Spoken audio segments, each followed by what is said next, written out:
My God. All right, we did it. So the idea of that was to have a shorter intro, but we didn't have the intro ready because we're switching all these accounts. We're doing a swap cast on as many accounts as possible. And welcome to the show. Woo. I'm Andreas, the guy who talks fast as quickly as I can, so I can get on to Jeremy, AlienScientist. How are you, buddy? What's up? Hey, how's it going, guys? Your mic's a little quiet. Yeah. Jeremy. Yeah. Whoa, it's all yell at him because of it. Sorry. I hope hopefully his headphones are Krigler Coffee. quiet. Krigler Coffee, the best coffee in the world. Back to Jeremy. How's it going? Oh, and BurnEye in the meantime, while you're setting the mic up. What's up, BurnEye? Crypto Alchemist. Hello. So we are live on my Crypto Alchemist channel, Jeremy's AlienScientist channel, and the Andreas Xirtus channel. And we are also joined by an excellent panel of the Radium Girls, we've dubbed them, Julia and Brittany, and Amur. Is that your actual name? Sorry, I'm not too familiar. You're muted, Nathan. Nathan. Nathan. Nathan. And then we got Simon and Mike from Faraday Research. It's the bomb. Sweet. Wriggling in there. What's up, Mike? How you doing? Got Good. silence. So we're doing a real science stream. We just showed a little bit of an AI cartoon. Let me introduce Nathan a bit also. Nathan, who has worked on the recent Tartarians, which is also Brittany's channel. If you guys have watched some of the Swapcasts, we've done Astrosophy on Brittany's channel, Lava Line, and a couple other shows with Julia. Julia does remote viewing and research, and she's been involved with the recent Tartarians as well. And she does a number of other great expositions. And Mike Faraday Research, who's building friggin' time machines and free science. I mean, just kidding, but not quite. I mean, really, he's doing over Unity free energy work. He's experimenting with coils, and he's building his own coils. He's 3D printing his coil cases. It's been an amazing journey just watching the work that you've been working on.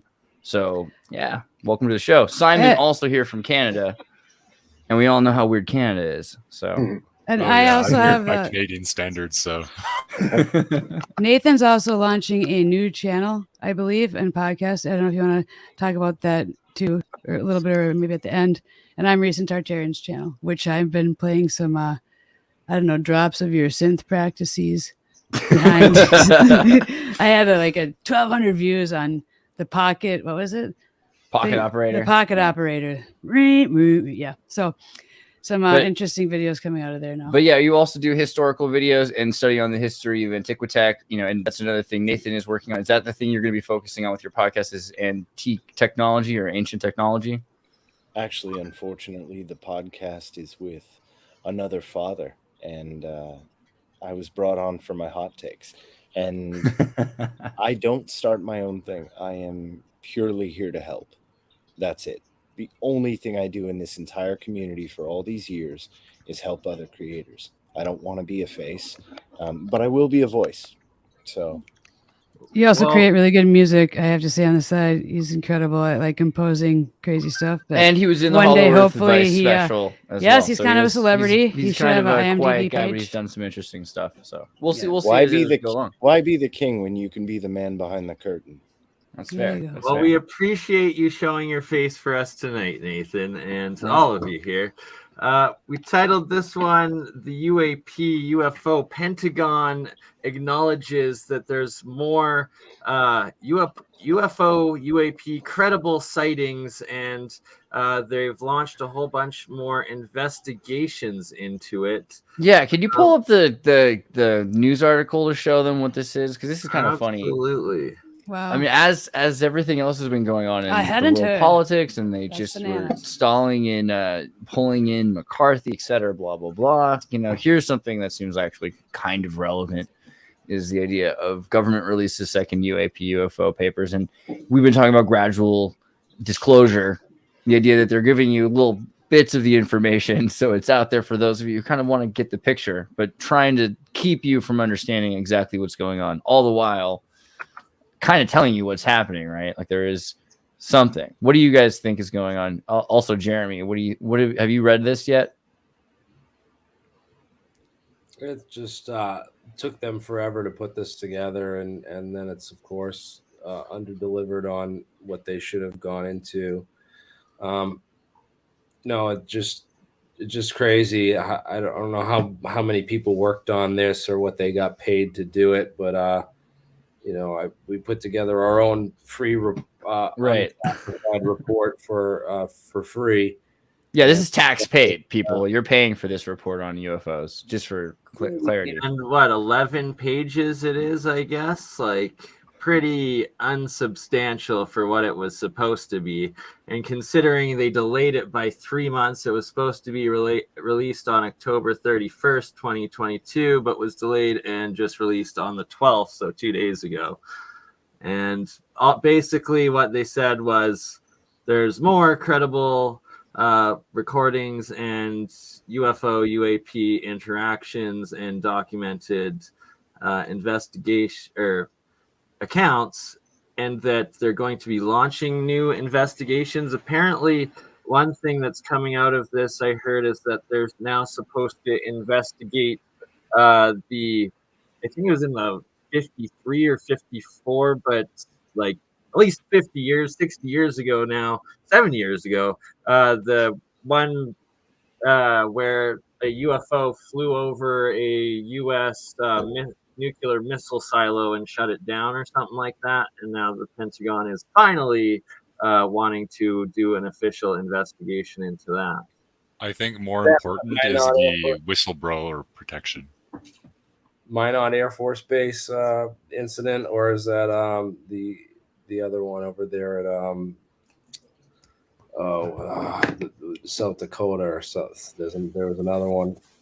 Either way, I think it goes back to 1945. They extended it from It originally went back to 1947, January 1947, because they wanted to relook into Roswell. But then when they realized there was another crash a couple of years before Roswell, they extended the date to 1945.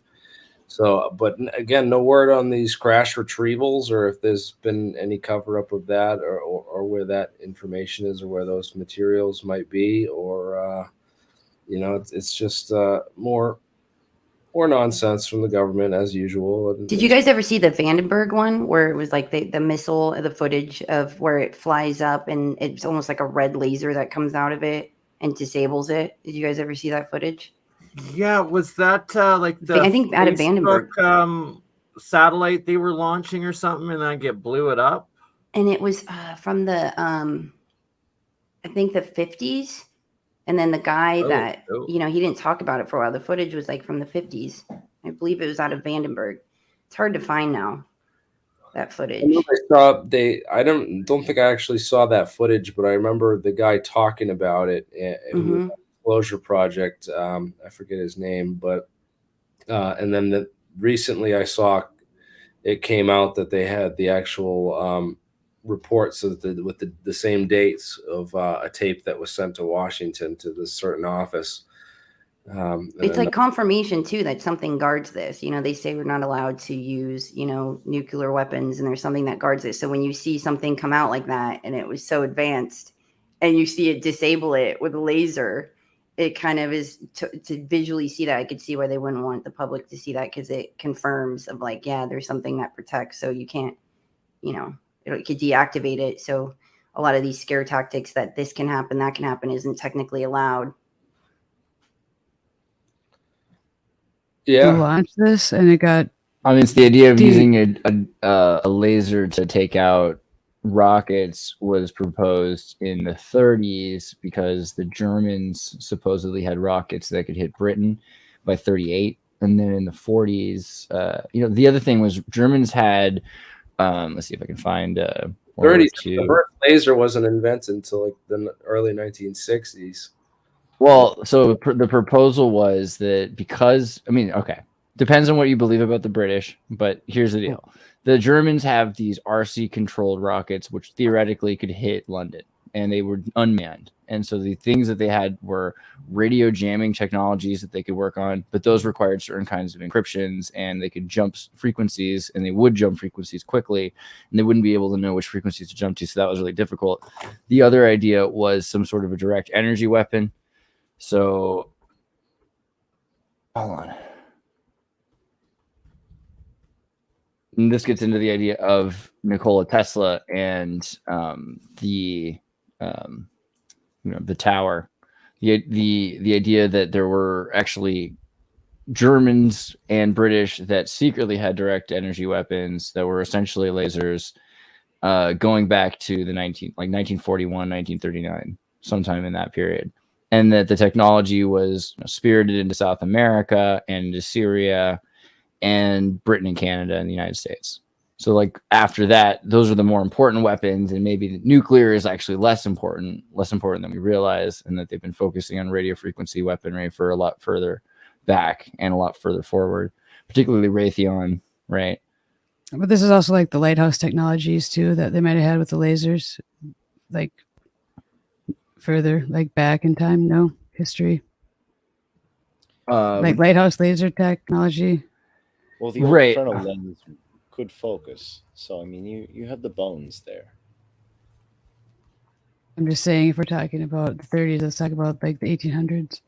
The ALSOS mission, British and United States scientific and intelligence personnel discover enemy scientific development during World War II. They focused on alternatives to nuclear, including chemical, biological, and theoretically probably worked on laser, RF, high frequency EMF, everything in between. And they did a lot of this from these weird boat houses, right? Like they had these weird, tower like in the sea. They're off the coast of England, and all this stuff is still classified. Like there's no end classification date for the British classification. So until this stuff becomes public knowledge, it's just a secret, right? And it's adjacent to the Manhattan Project because it's in control by the British and the U.S. Navy. So yeah. But yeah, I don't know. So you're thinking about Tartarian stuff. Yeah, like there's a story systems. Of the Greek fire, right? And the Greek fire is supposed to be kind of a directed energy weapon, but that's focusing on lenses, which we do have friends who use lenses to and diamonds and lasers focus to their amplify lasers. The laser. Well, they were talking about this with Archimedes first. There you go. Yeah. Right, like there's just so much, and one really good example of how science and history has been covered up and how advanced we are is the official discovery of Antarctica, apparently in the 1800s. Yet there's several maps now that have come out that clearly show the entire continent in the 1500s. And I actually just saw a video on it yesterday. I'll try to bring it up here. That's the Piri Reis map. Oh, no, Piri Reis is just one, and it barely has it. It just has like a little extension of it. I'm talking the full out continent of Australia, of Antarctica within it. And that there's about 10 of them from the 1530s to the 1550s that have the entire Antarctic within it. And it's like, how was it fully mapped when it wasn't even discovered for another 300 years? There you go. This is one of them right here. And it seems like it was probably copied from a previous time when the ice sheet or the continent, either the lands were a little higher or there was more ice on it. It's a bit different, and it shows that South America and Antarctica were a lot closer to each other, but there's about 10 to 15 of these maps that are well documented now to show this. And it just goes to show that we were much more advanced at some point in the past, and some sort of catastrophe happened and like a reset of some sorts. Another one is also electricity and atmospheric electricity. If you look into any science book in French or German from the 1600s or earlier, they fully have chapters on electricity, on measuring the differential the higher up you go from your spike to the ground, and like full knowledge of what current, potential, and electricity is, and how to harness it from the environment. Are we getting too close to something? Oh, go ahead, Nathan. That Antarctic map you can see the tip of South America. So this was, you can date this to before Erebus actually washed the tip away from Antarctica. So when Erebus blew, it actually it changed the ocean floor. That's how big it was back in the day. But you see here, the geography is different, so that's crazy. Yeah, and there's several of them in this manner. It's quite something. Jeremy, although, sorry, we might be getting a little off topic for... Yeah, but no, Erebus, we got to continue real quick with, I have to say one thing. That's where that first portable nuclear power plant was built and then decommissioned, was on Erebus. And that Mount was, Erebus nuclear. We just put Erebus, but McMurdo Bay was on Erebus. We don't need to dive deep. It was just a connection. Antarctica. Well, it's interesting because we talk about nuclear power, and why is it? What do I have to do? Erebus. So essentially Bay. Before Erebus blew the last time, the distance between South America and Antarctica was probably the distance of the Panama Locks. Okay. They were super close together. And when Erebus blew, it blew so big it shifted the ocean floor. So they say that they turned off the nuclear power in Antarctica, and that they don't have it there anymore, and they're using other things, which is just maybe, I don't know. But it is interesting that it was there at all, and it was the first mobile power plant, right? Because they're moving into hey, we could just set this up and move it later. Where are we going to set it up? I don't know. How about at the volcano? We think the only myths we have are about Atlantis and Hyperboreans that were living in this hyper advanced place in Antarctica before energy before a volcano buried in off. Volcanoes. Right. That is most likely old energy from. I don't know, we'll get into that. But yeah, we can move forward. Right. Anyway, real science. I think Jeremy was. Jeremy, from the other night there was that new anti-gravity device, the levitation. It wasn't acoustic, it was through something else. Do you want to bring that up and discuss it a bit? I think that one I was talking about was an acoustic device that was using ultrasound or sound waves to levitate heavier and heavier objects. There's also a tractor beam article, I believe. Yeah, the tractor beam one. You should check out the new Action Lab video. And the new Action Lab video. I'll have to look up that one. He's very subtle. Huh. Oh, okay. Yeah, the tractor beams. Yes. Okay. Very interesting. Yeah, this is big because this maritime Casimir effect is going to be emerging as how gravity actually works. That we sit in a bath of UNRRA radiation that's just waves in this electromagnetic ocean all around us.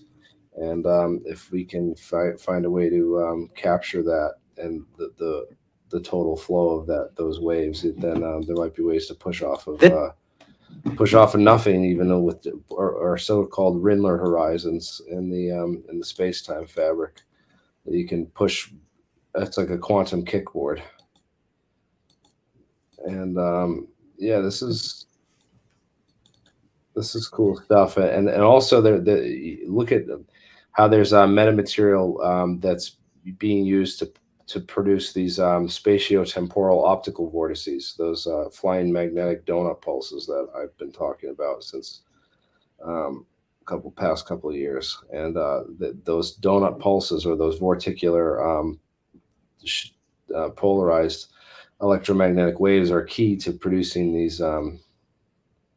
these force fields and these tractor beams.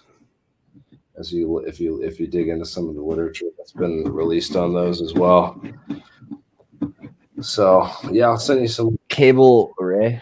Yeah, the cable array. I'm just wondering if that's connected to harvesting energy. You have to go to the ocean floor, seafloor cable array, and whatnot. But there's a bunch of different types of. Are we muted still? No. Oh, geez. Oh my gosh. I was sorry. I was telling what to pull up. But I'm wondering if the cable array systems. There's a bunch of them from the National Oceanic Institute and the Woods Hole. If you look at Woods Hole, laboratory where the naval research is, they have just a ton. They have like the Seafloor Lab, but they remember when we had the shark actors, Right. you know, that kind of stuff. It was, I'm Yeah, sure because Amaro remembers, we have, but they have different explanations for when it was created, when it was decommissioned. But if you look on any of the apps you have, you can see all these lines running on the seafloor between different things. Well, we found this interesting And, thing, right? Last at New Year's, we talked about why whales are changing their frequency. You know, and to remind people, it's because humans are polluting the frequencies and generally just filling up the frequencies. So they're shifting their tones downwards. But this is true of all animals, apparently. And sharks, interestingly enough, focus on EMF, right?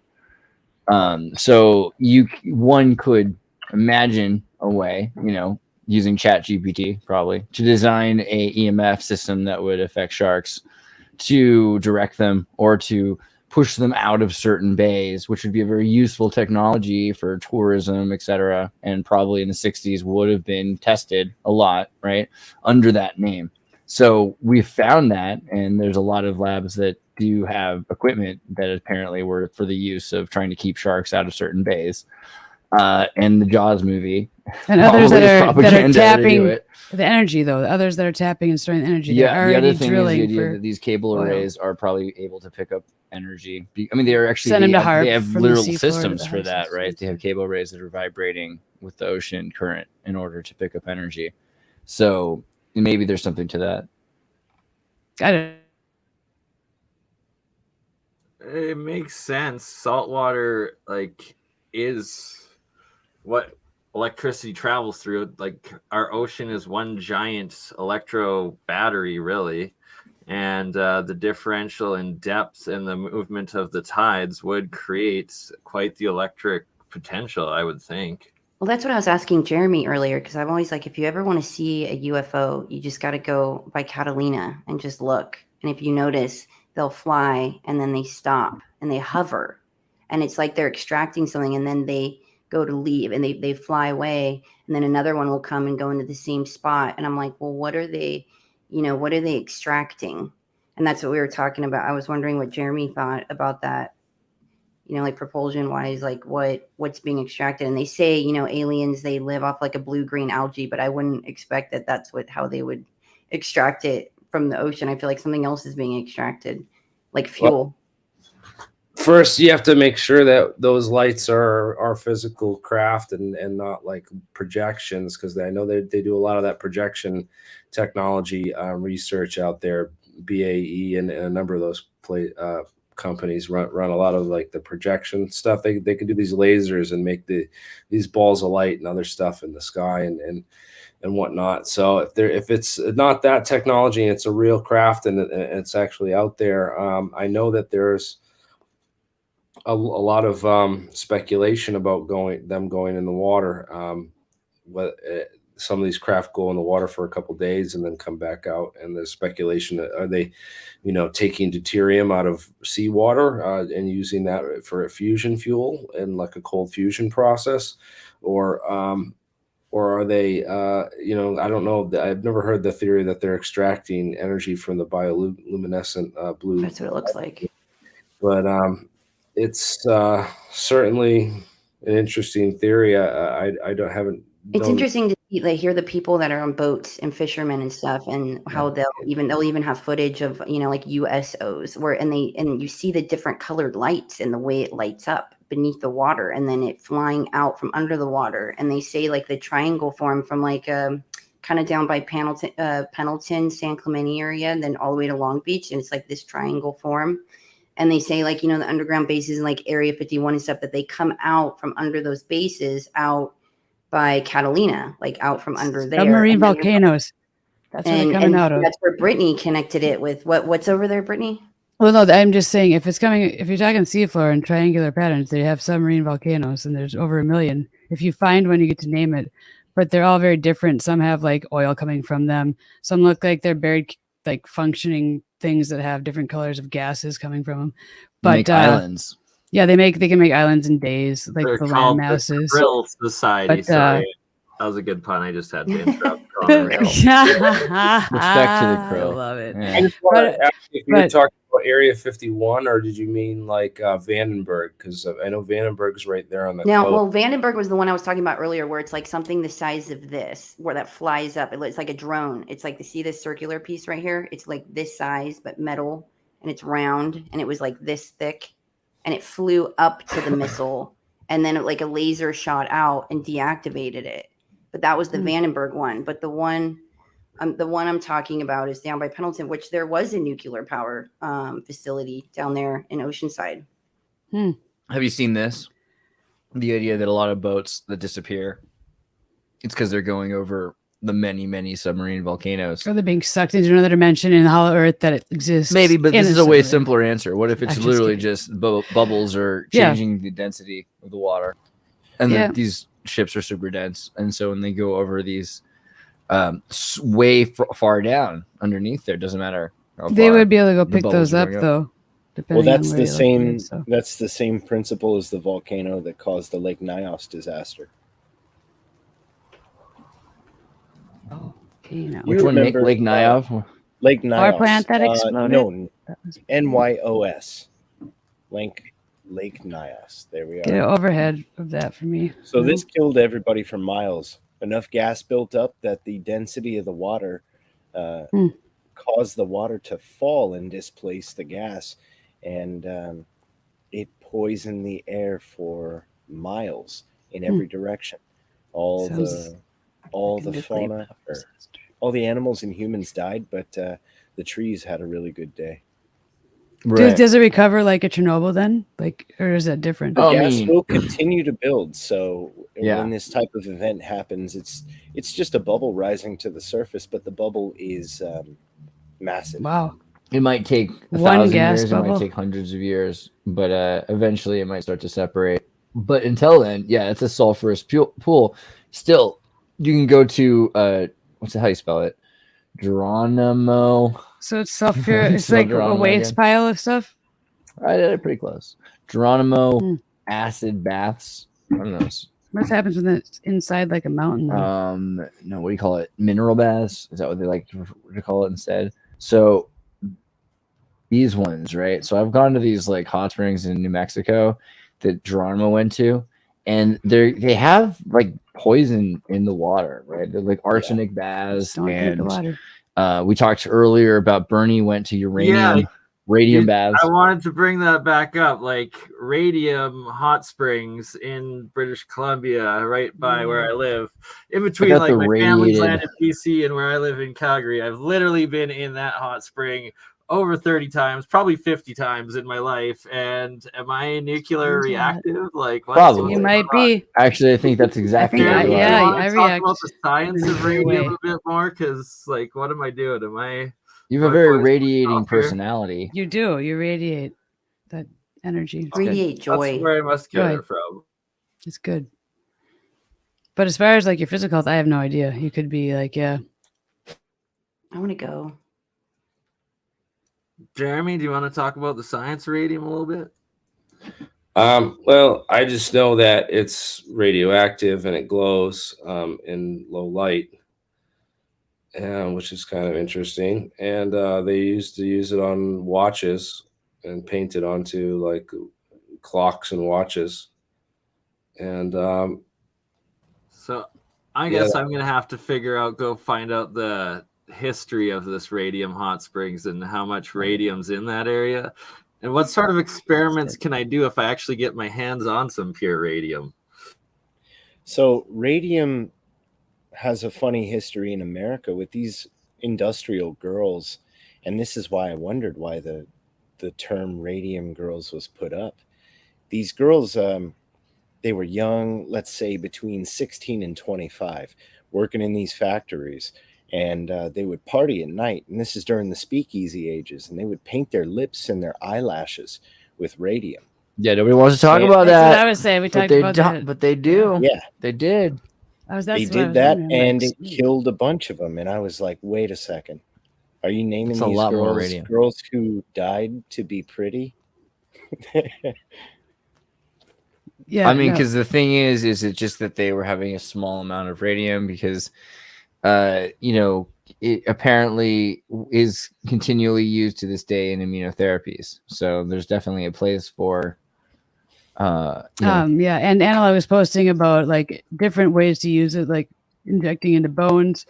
I don't know. It was interesting, and in longevity, in certain amounts and doses, it does something. So Yeah. who knows? There's a I'm long not saying it history. does that, but Well, I'm not certain that it was the radium that did it because they put it into a paint. They made a Oh. paint out Lead of it. paint. And so Oh, what I'm thinking is that there were other poisons in it. And they're blaming it on radium. Yes, because That's my That's what I opinion. was thinking. toxemia that killed these girls had a pretty striking pathology. I need that coroner's report. Oh my Can we God. get that? Because like If I radium go is ahead also and sample applied to consumer- skin cancer Y'all and are radium used internally to shrink tumors. So Yeah, none of these girls got any skin issues. Their teeth fell out. And all their memories, according to some people. Radium Sampling Center, Michael. I want more information. That's pretty interesting. I don't know. The idea of radioimmunotherapy seems legit, right? You have targeted antibodies that have a beam of radiation. A radioactive molecule is targeting that specific unilaterally. I don't know. This seems like so. There's a lot of room for this technology. Radiation doesn't seem to have to be sweeping. What they've been trying to say is, yeah, it works, but it works on everything. It kills all of the cells. Yeah, right? Historically, they had radioactive glassware that they would put water and stuff in, and then they would drink out of that. Yeah. That one product we talked yeah, I about want last uranium night too. dishes. Actually, Radium fun dishes. enough, radium. That's where I think we already said this, but Yeah. energy drinks. Radol or Raditol. The word energy What is drink it? comes from radium water. Originally, it was the first energy drink because it gave you energy. But go up, scroll up. You have the actual product that was sold that got it Radithor, smeared. right? Radithor is the one that what got it the destroyed. lawsuit Yeah, because they were licking their lips, but it wasn't Radithor. It was probably the lead paint.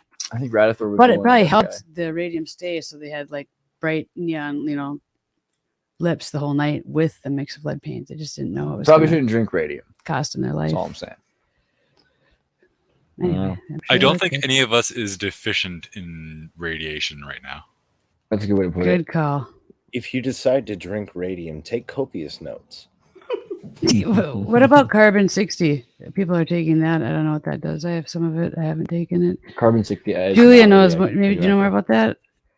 Yeah, It's I mean, probably there's people. some It gimmick, but- helps a lot of people, like with their joints and the antioxidant, and it's like a good form of olive oil, right? Like a element. Aren't those thing that's in buckyballs? C60? Yeah. Correct. They are. Yeah. That's also used for carrying medication. Right. So, I mean, it's probably useful to an extent. I don't know. I would say it could also be like the worries of nanotoxicity still exist, but they're saying it's supposed to help pull things out of you. I don't know, it's like eating charcoal. The Charcoal detox? has naturally all different sorts of carbon in it. And so some native people eat charcoal and it supposedly is good. And other times it's supposedly bad and could cause cancer, right? It's the same Yeah, reason that it's a eating burnt toast can carcinogenic. cause cancer. So it's carcinogenic and you should be very careful about nanotoxicity of carbon. But I don't know. Maybe carbon 60 is awesome. Sell more bread. So carbon 60 was a thing for pregnant women. The women could actually smell the iron and would hunger for it. I mean, you always hear the stories of pregnant women that can smell dirt and it smells delicious. I do have a hypothesis regarding this. We used to use stone cutting tools for all our food. So you'd probably get, a whole bunch of minerals and like the bacteria that produce B12 and stuff like that in our food just through that. Or how we used to use cast iron for everything. Right. Oh, certainly. And the B12 supplements that we have right now are actually for cyanide poisoning. And a side effect of taking B12 supplements is that they strip the body of iron. And so you take B12 and suddenly you find yourself iron deficient. And high doses of B12 cured a lot of schizophrenia, right? Well, it's used a lot by your body for stuff like myelin sheath around nerves. So yeah, it's going to affect basically everything that has to do with your neurology. But it takes away some of the iron that's necessary, so you might need to increase your iron consumption, is what Nathan's saying. Not that we're giving any medical advice on the show ever to anybody. Everything we say is just us. Yeah, where's that for banner, fun. Bernie? Put that one on. Sorry, continue, Nathan.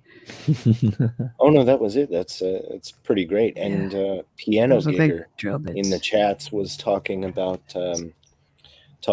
iodine helping against radiation, and the iodine deficiencies were huge. And in the 70s, they actually began to supplement that in the salts. And they have stories of the Swedes that actually used to go down from the mountain whenever a woman was pregnant and find hibiscus and hyacinth and burn these flowers. They grow by the rivers at the end of lakes next to oceans.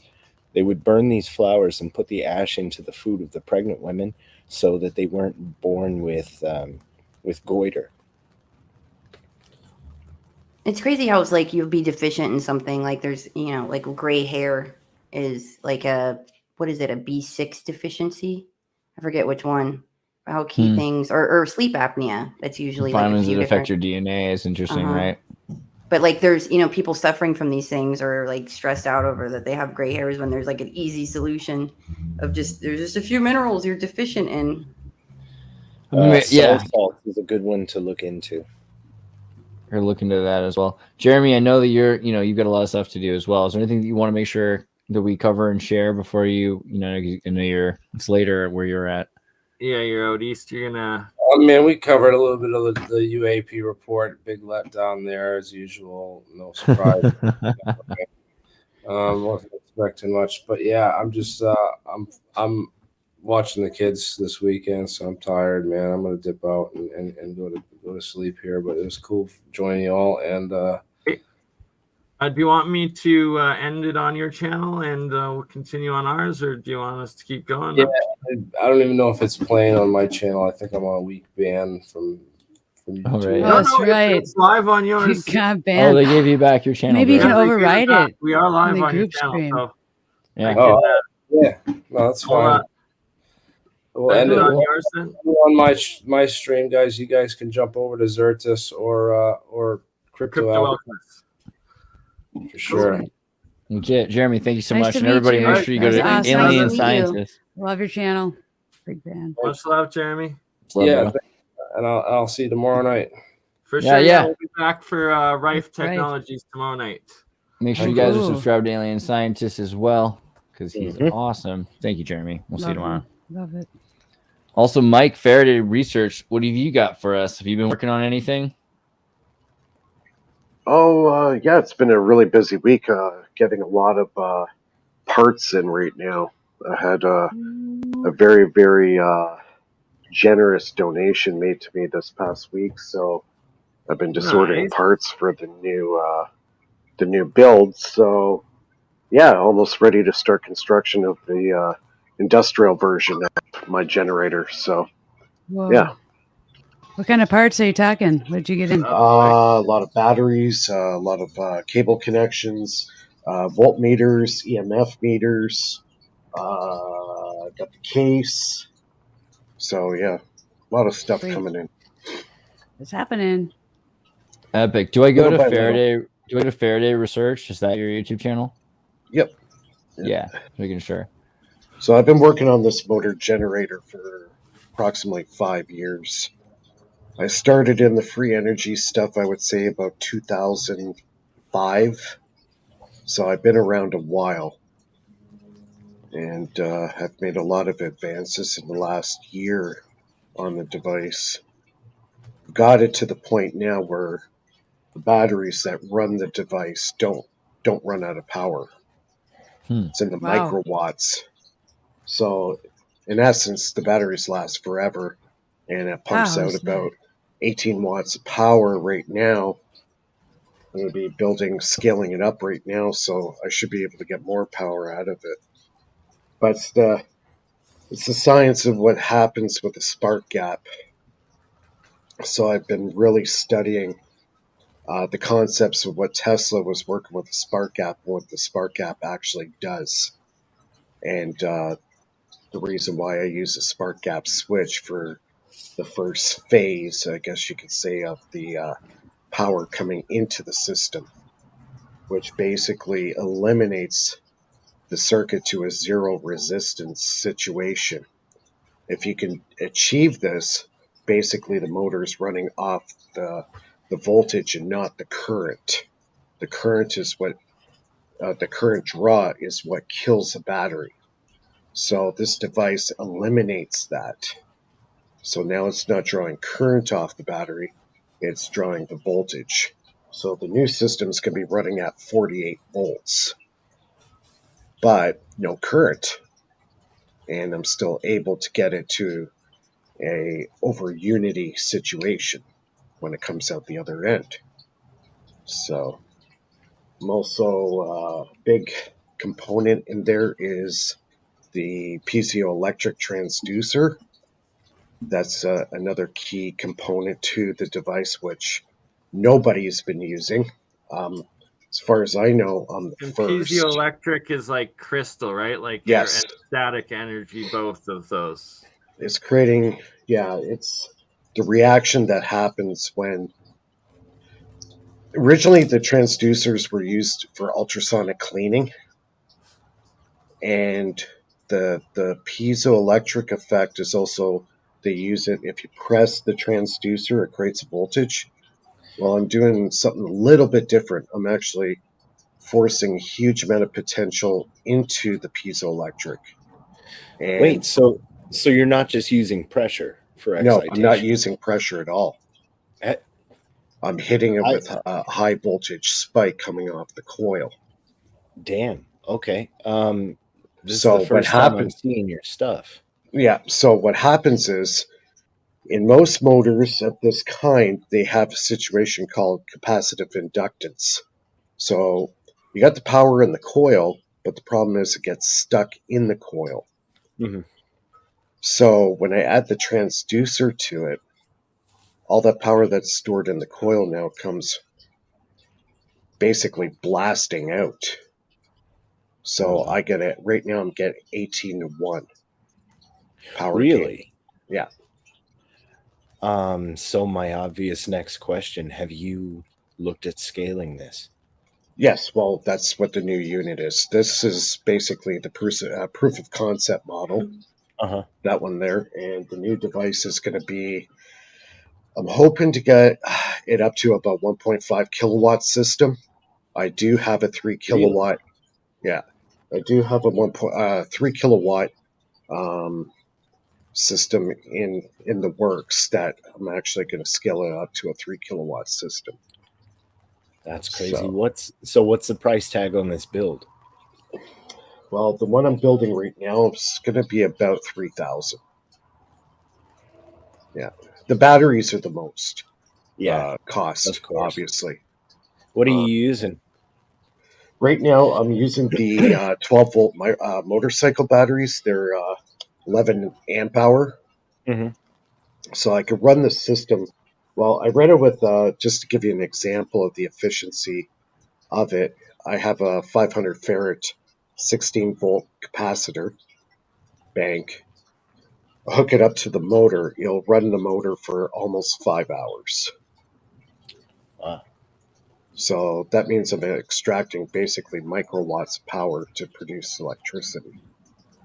So now that I got 4 12 volt batteries, it'll be 48 volts when I hook it up in the circuit.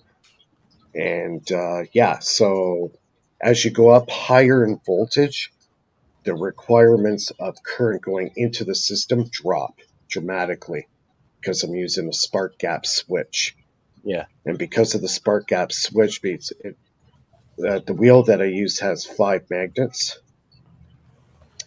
So for every revolution, that spark gap switch is firing 5 times. Yeah. And when you do... Sorry to interrupt. Why do you choose 5? Just testing. You get good results with 3, 4, and 5. If you go over 6 magnets, the pulses are too close together, and you don't get the zero resistance effect. Okay. So my motor runs... Sorry? Oh, that's interesting. Yeah.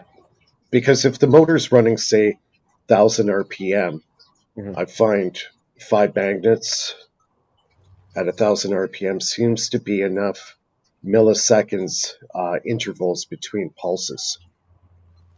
And it allows the current that's stored in that potential right when just before the spark gap switch fires. Tesla talks about it goes to a high resistance, and the actual mathematical formulas 10 to the 12th power of whatever coil inductor you're using. So when it does fire, that resistance goes to 0. So what happens is the amount of current going into the system now also goes to 0. And you're doing 5 pulses of that per revolution.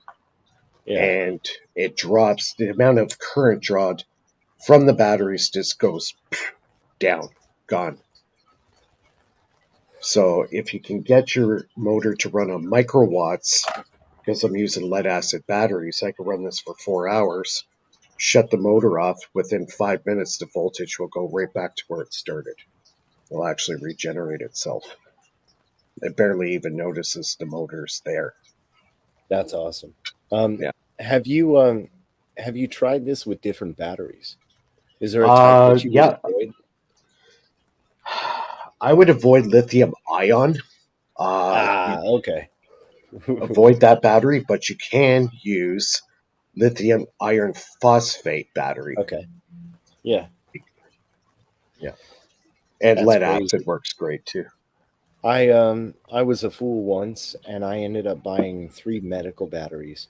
So LifePo 4 medical batteries. I picked them up for a quarter of their natural price, but the BMS between them shares power. So for my purposes, it was good. But yeah, I don't have any of these batteries. Yeah. Yeah, they're good batteries. They last forever. The LiPo 4 batteries are excellent batteries. Well, the crazy thing about those batteries is that hospitals are on contract to renew the batteries of devices even if they've never used them. So every couple years, you can check with your local hospital and you can buy these batteries that pull a 98% charge, 95, 92% charge, and they're required to replace them. And they've never actually used them. They're just for emergencies. For emergency. Yeah, I should look into that. I got a hospital about 5 minutes from me. Yeah, cool. I found that out from Will Prowse, this little kid that's been doing he's been doing solar builds for almost a decade. Yeah.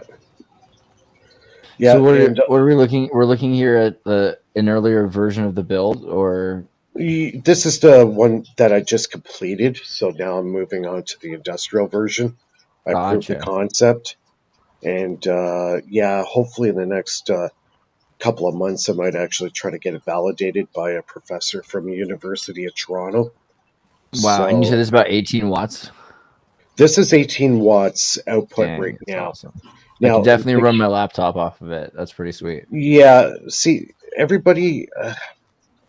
Let's start with the power grid, for example. Okay, our power grid runs at 60 hertz.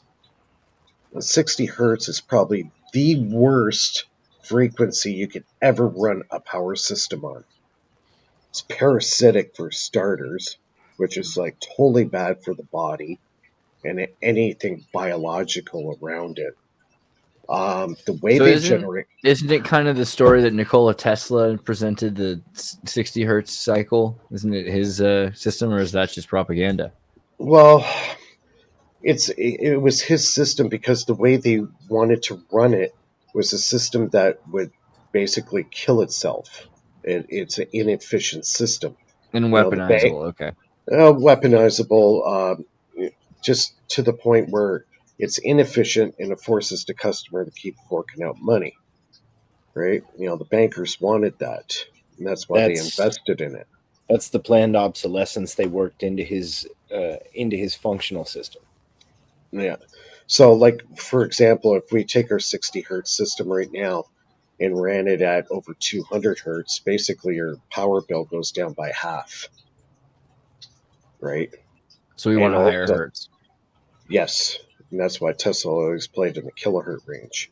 Okay. Because number one, it's a lot safer to use. way more efficient. And when you get into the high frequency ranges, that's the only way you can achieve over unity. Can't do it at 60 hertz.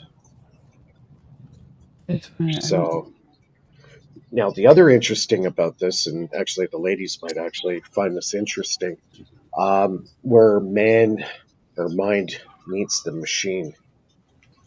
I've had several incidents where either I had a really bad day or I was distraught about something or upset, and I tried to start the motor and it refused to work. Really? Yeah. Due to your anger and rage, or what? Is that just my, like if something bad happened or somebody really pissed you off or something like that, if you were in like a angry emotion. What is your frequency? Yes. Yeah, so, I mean that's. I was going to ask if frequency could impact the ability of Well, he's this, talking the about function of frequency this, right which now. is nuts. Yes. I know. Earlier, So we were talking about hertz I wanted versus to ask, watts, and you right? just answered my question already. Do you want to explain? But I was going to go into crazy. like hertz and watts, right? So I didn't mean to the person though. I meant like the person's resonance. I meant applying a frequency. The downtime when you said there's the 5-minute charge cycle or whatever kind of. Which this is incredible, by the way. This is blowing my mind. This is like a perpetual battery that forever and ever. But is there a frequency, and what does that do to the power of the battery? And frequency is how often something happens. Or is there an auditory element to this? Could you play a sound? Could you play a hertz? Like I don't, you know what I mean? Can you play sound and extend? Theoretically, you could have a lower wattage with a higher hertz, right? Yeah, right? That's what you want to do. Okay, Yeah. that's because frequency is how often something happens. You want to have it happen as often as possible, correct, and as little as of an amount of a unit as possible. Yes, but I'm thinking auditorily, like vibratorily. Watts per hertz is a unit of power spectral density used in the field sound. telecommunication. So the density of watts in hertz, or density of hertz. Yeah. Okay. And that's where the piezo transducer comes in, and creates a high resonant frequency that resonates with the coil. And what happens is the coil goes into a hypersonic resonation state and amplifies the power by 18 times. Holy. I was going to ask you, when you're really high frequency, what do you observe? What's your observations when you come in just really happy, Yeah, like even Professor Harlick was talking about this, and he hit it right on the nail. And actually, the reactions also happen with water, and I'm into the structured water as well. Mm-hmm. And you can basically change the anatomy or the DNA of the water just by thought. And that's really profound. That's actually blows my mind.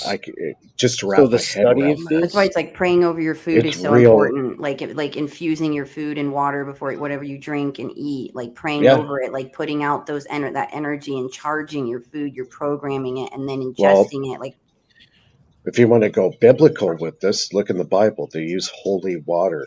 There's prayer of collective consciousness going into the holy water.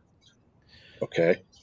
So they were doing structured water back in the biblical era, because they knew the water can retain information, healing properties to the water. And now this is actually coming out in real science. You can't change the frequency and the DNA structure of water just through prayer and thought, meditation. And I've been exploring. It harmonizes yourself. This journey I started in 2005, and I've gone in 50 different directions because it's all related. The thing we have to figure out and we have to understand, and it doesn't matter if you're doing gravity, if you're doing remote viewing, you have to understand the true concept of what energy is. Until you can figure out the true concept and mechanics of energy, you can't do any gravity. You can't do half this stuff until you understand what energy is. And it's across fields, right? Like, It relates to everything. It cross fields into telekinesis, remote viewing, free energy. And Yeah, Do you Julie have is a the remote. electrical Yeah, fields, or do you mean what kind of fields do you mean? I was talking there- ultra high and there's ultra low. actually Is that what you said? Ultra high frequency fields, or what do you? So There's yeah, I think she's still actually interested in two the science fields of of study frequency. about this. First off, there's morphogenetics, and you guys have heard of that one, right? That was very Reggie Watts of you. Y'all know.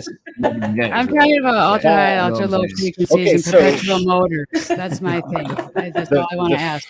Well, the first of the fields is morphogenetics, which seems a little more woo than the other. But the other field of study that directly influences this is biophotonics, actually. And this is light information transmitted on a cellular level between creatures. This was first studied on an onion that was bisected top down so that the roots were on each piece. They were put at a 90-degree angle, a few inches apart, and just inside the visible spectrum of human sight could be observed ultraviolet light traveling between both root balls on the same thing. And this is the mechanism for cell apoptosis and mitosis of cells.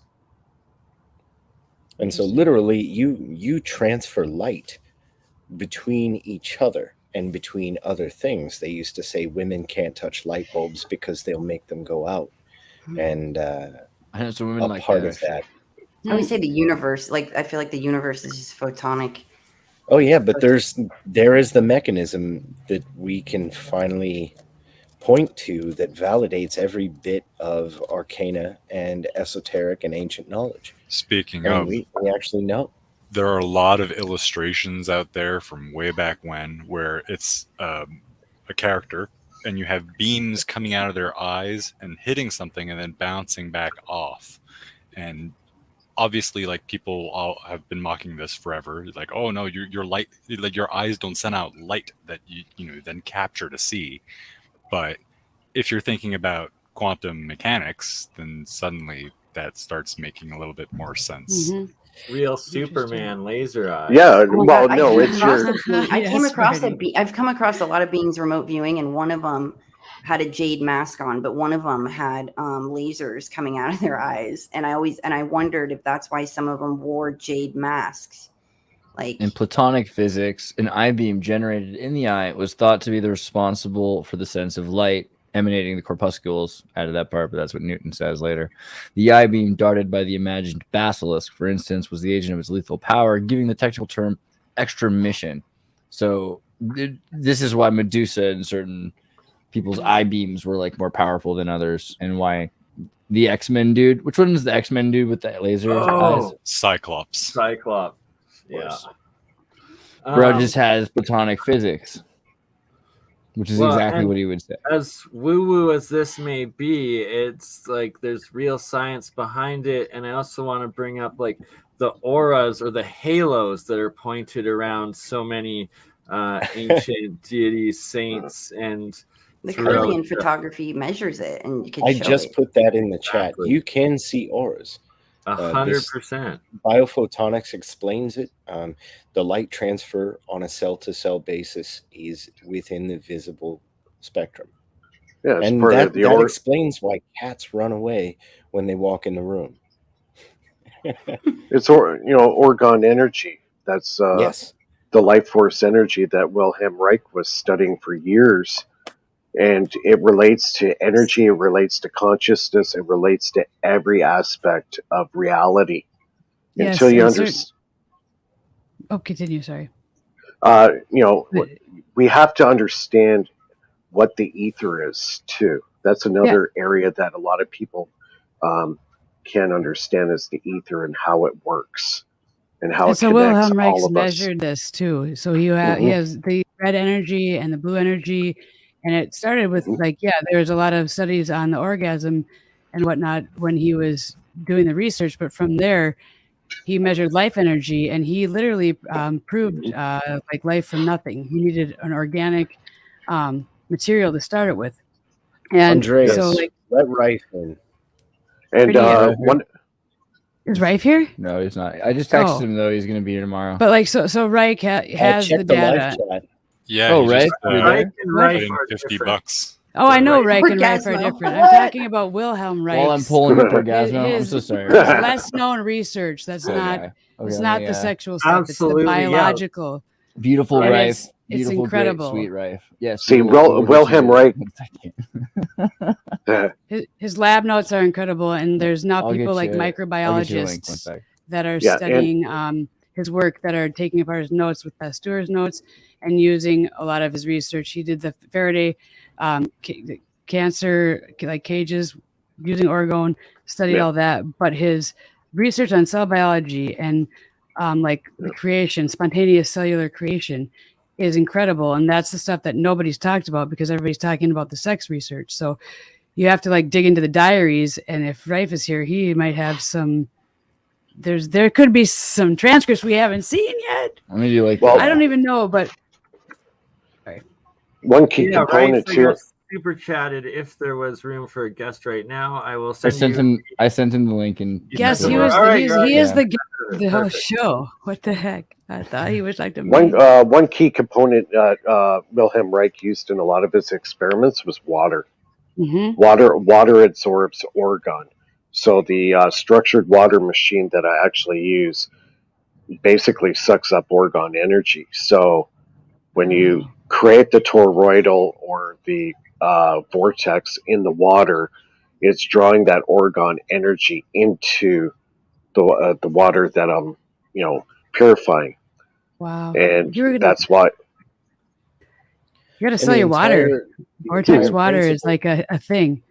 Well, the device principle behind orgone is ionic displacement, and so once you can learn ionic displacement, water is the perfect dipole for this.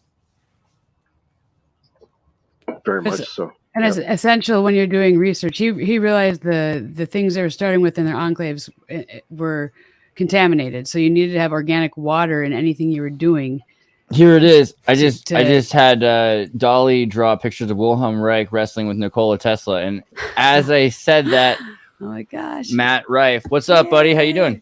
Hello, Andres. I was busy. I was at church, but I made it back, and I just replied to your message just a little bit ago. Thanks for letting me in, guys. Awesome. That is awesome. Oh, always. Which Simon wants to be in? You can't have both. Crazy Simon. All right, you have that one. All right, I'll let you have one. So let me go to the Rife technology for a second to give people kind of a backed up summary of what Rife's been doing. Rife has rekindled the spirit of his great uncle, Wilhelm Reich. I'm sorry, Roy Rife. We were just talking about Wilhelm Reich the other second, so my brain. But we just jump back and forth. However, it sounds like they have correspondence, which is something I should remind myself to remind you. We should talk about that later. We should get some of that. Yeah. But hey, you know what? Here's your YouTube, and you've got a bunch of amazing videos showing actually how to build the stuff that you're making available to the public. You can buy the stuff. You can learn how to do it yourself, basically, right here. And you've got people all over the world that are sharing in this interest for decades before this that we can compound the research of to make it even better than it was but the first time. So it's moving faster than ever before. I'm super grateful you're here. That's awesome. What's up, buddy? Welcome. Yeah. Oh, man, I'm super grateful to be here with everybody. I was just getting some clothes on. I was taking a shower after church, and I was listening a little bit. And, man, you guys are just geniuses off the bar. Like I was. Well, you're doing pretty good yourself, so don't worry. But I'm gonna try to make it there. I've had some great compliments from electrical engineers, and I've done some consultations for people, and it's been a lot of fun just to be able to open up like this. That's exactly what we're trying to get at. People are trying to build this stuff, and they're often told they're not supposed to. That it's weird. The FCC is going to get you. Maybe you want to tell us a little bit about what it is that you're trying to build too. Like, what are these Rife machines to you for? So at church, I've been just letting people use it. They come in and they've been seeing a benefit. The pastor's been seeing a benefit. He hasn't been able to feel his two first fingers. And then, like, it's been years since, because he works at a car dealership too, and he does like the special financing and everything. He said, I always had to use my other hand to be able to pull things out. And after that one session last night, I can just work, and it's great. So I've had family come down there, do things like that. And it's man, it's just been such a great experience. I can't even just compact it all down, but we're doing shows now. We're actually going to MD&M in February 6th to 9th in Anaheim. So we're going to be presenting there with GE, with Tesla, with all these other places, all these other companies. Awesome, man. That is awesome. So, I mean, does anybody here do you want to have oh, sorry, Julia's Simon. muted. Oh, sorry. So you should come out in March to the Biomed Expo. I'm presenting at the Biomed Expo, but it's in LA, like March 24th, 25th, and 26th. They have an expo and like a lot of healing stuff. It'd be great. Yeah. 100%. Well, yeah, we'll get on it. I'll talk to Hunter, and I'll have him jump right on it and go ahead and schedule us a booth. We're doing the CBD and marijuana growing expo in Nashville, Tennessee. It's actually on our website, Andreas. If you could pull it up, if you don't mind. Yeah, it's yeah. Real I Rife. want to go there. Can we go to Nashville? It's what's the website? realrifetechnology.com.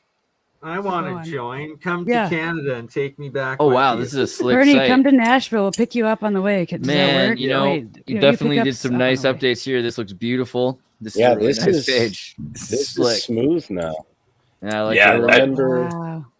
I saw And there's you a lot of about amazing things this a can month do. ago when your TikTok was out and about when you were first going, and what happened to that?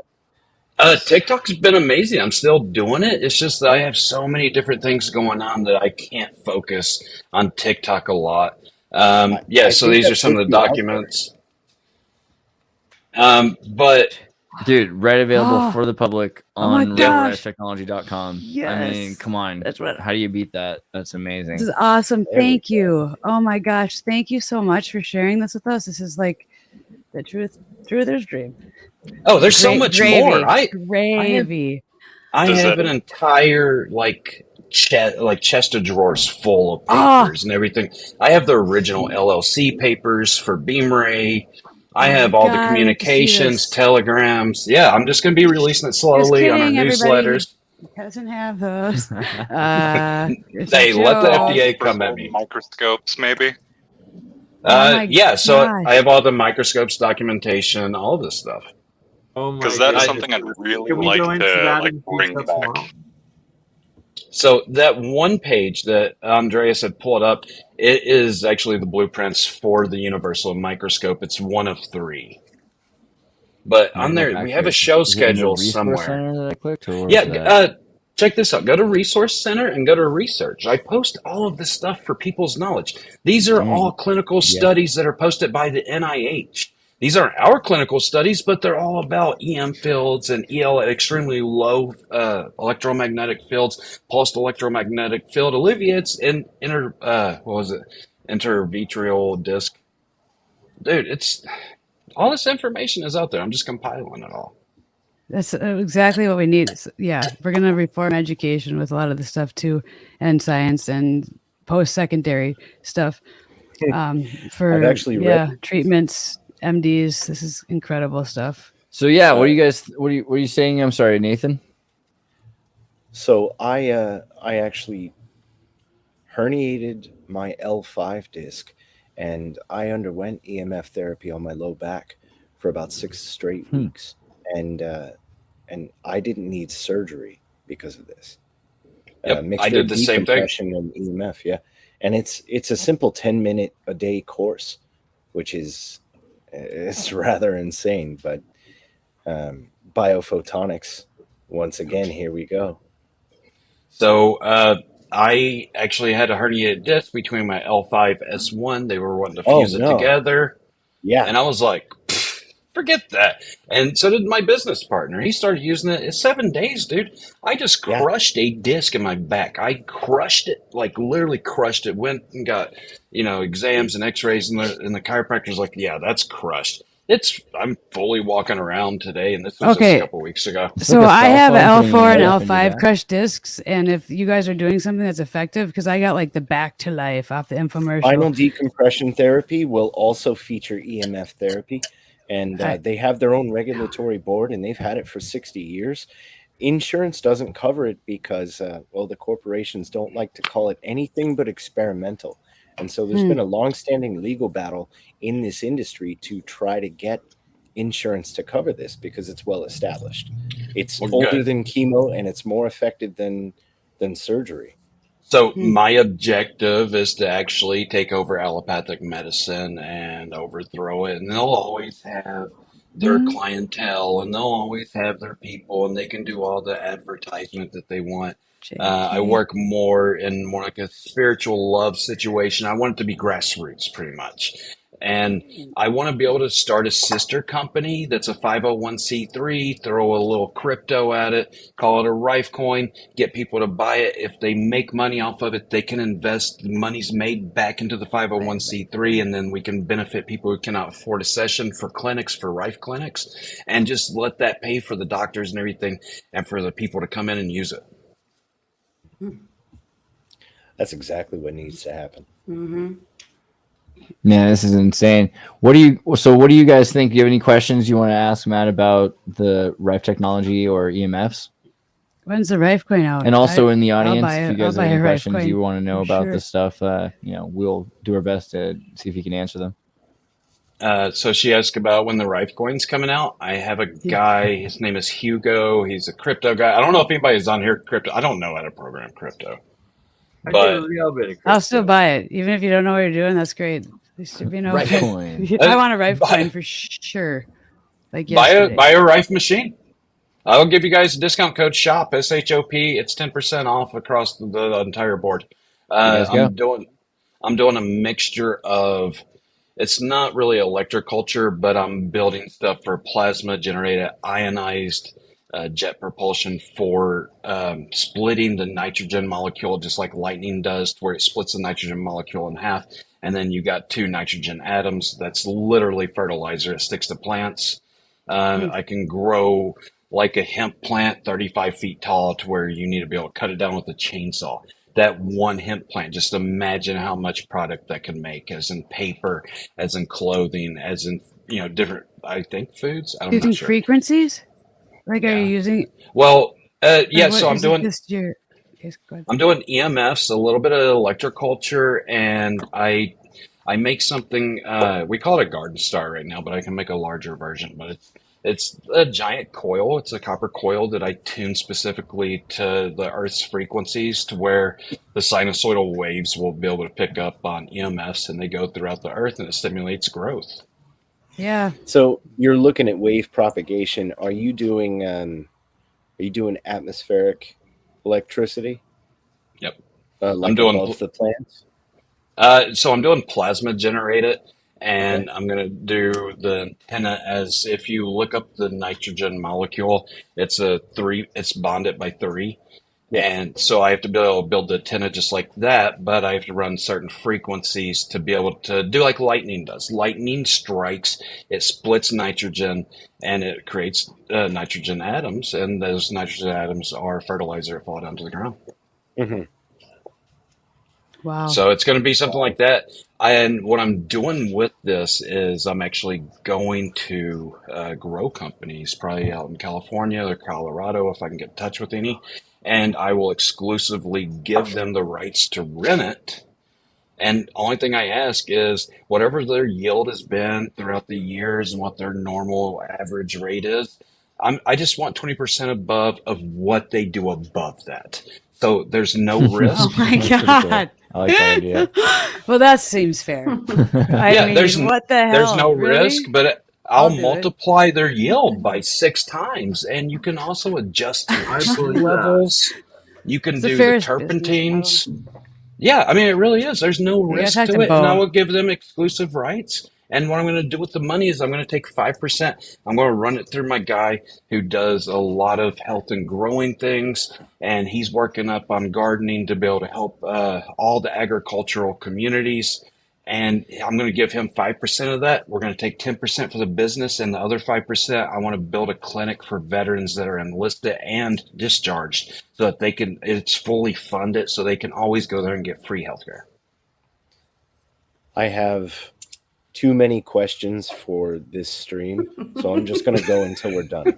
I would like to see this tested for breaking apart stuff like oil sands. Oil sands. Can I see an oil sand structure? So it is exactly what it sounds like. It's sand that's filled with oil, and extracting it is a huge pain. They try to chemically break the bonds, and it's not very effective. Yeah, I can break the bonds, I'm pretty sure, because I can make essential oils just out of my Rife machine. Really? Yeah. So what you want to do is you want to be able to oscillate the plant's oils and still have them be positively charged ions to where they do not die.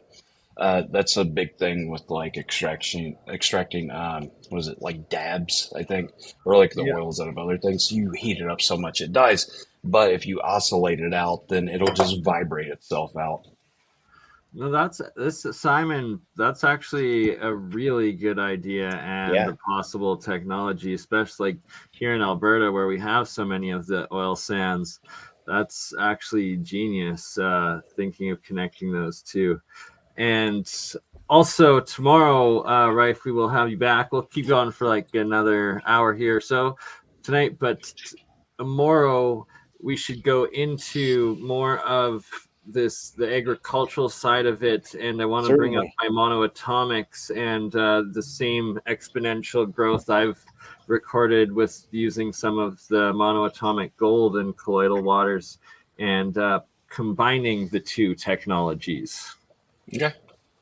Now you can look up EMF frequencies running on agriculture and how it stops the salinization of water, and also plants require 20% less water to grow. Yeah, so China has been on this atmospheric electricity kick for about 15 years in lands that they've seized in Africa, actually. Underground grow houses where they electrify the air, and they only use red phase light, and their grow results have been insane. But it's not necessarily a thing that I can do in my garage. So where your stuff comes sure you in, can. not to the level that they do.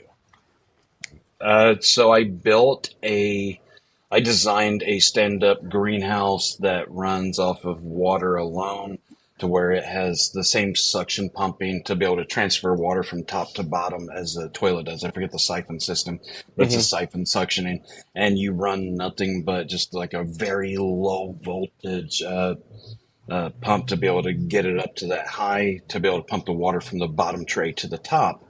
And it's basically an aquarium pump. So you have very little energy going into it, and that can make your plants just bloom. But what you need inside of it is you need to be able to create wind. Now, whenever wind grows across the leaves, that's what strengthens up all of the limbs and everything like that. It's a very good thing for plants to get wind because it helps them grow stronger.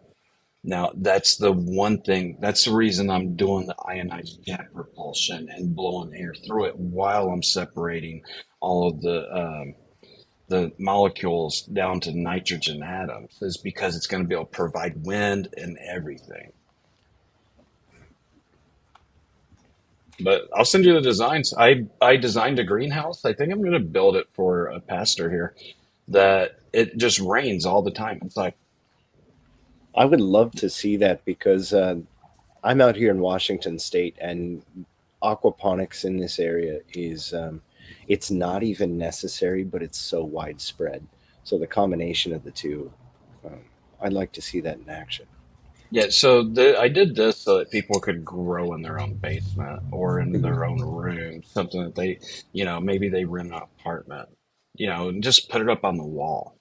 And then, you got natural plants, you have all kinds of different oxidization, and it just helps a lot. That's my business partner, Hunter. Nice.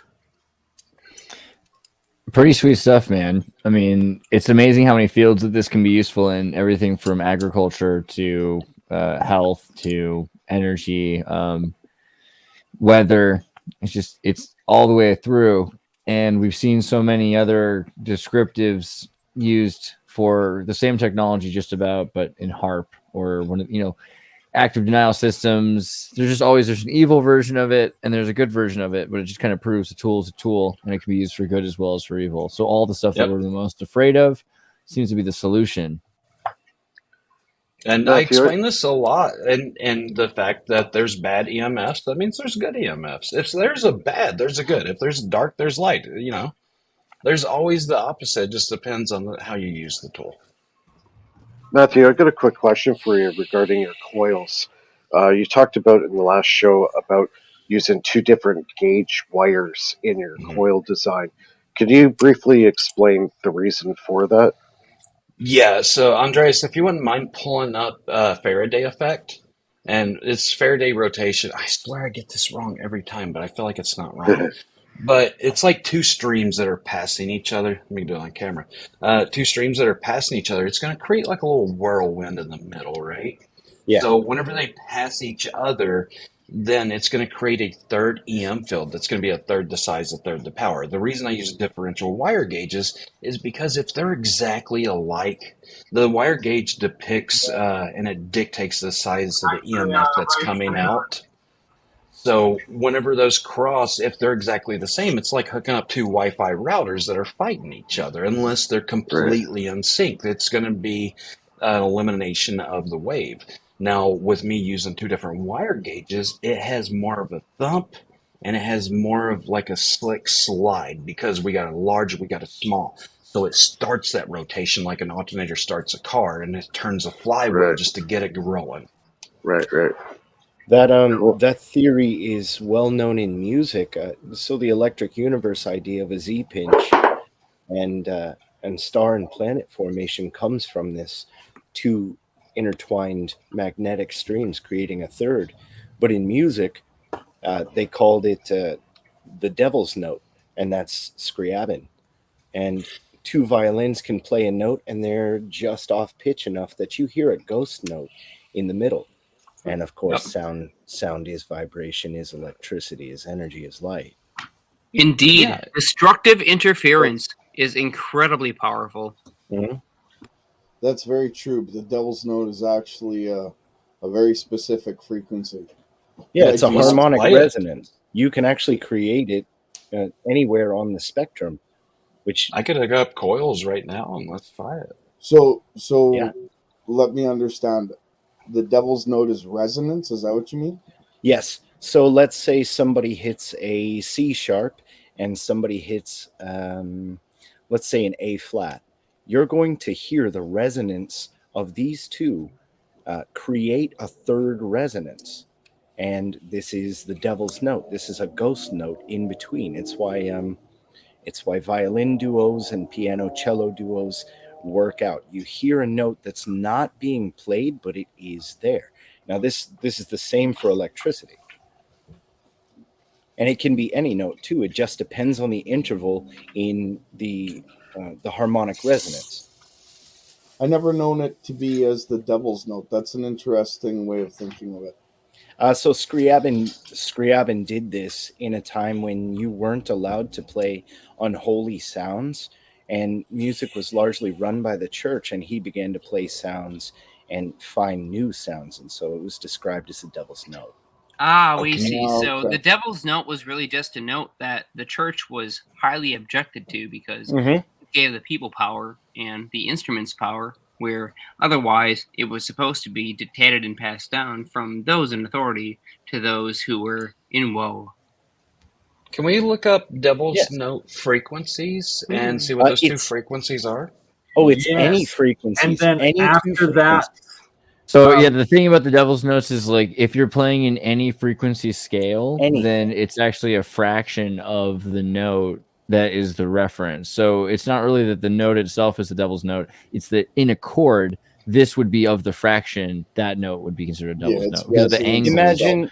Yeah, so imagine you Let me show have you a piano. you have a and 1 and a 10, so the the devil's resonant notes. note will Guess be what 5, color they are? right in the middle. In the infrared, no doubt. But Right. you actually can generate this with electricity, and you can actually translate them. Sound. So and if I could see like 2 examples, like playing this note and it equals this note, I can work out the math really quick and tell yes, you. that's Pythagorean theorem right there. Pythagoras Right. worked this out before anybody else. With electricity, and then though, people used to think that the third would be, or the third component would be, what some would call ether, if I'm correct. Oh yes, No? certainly. Right. As we an can create ether. interpretation, yes. It's like the ether note.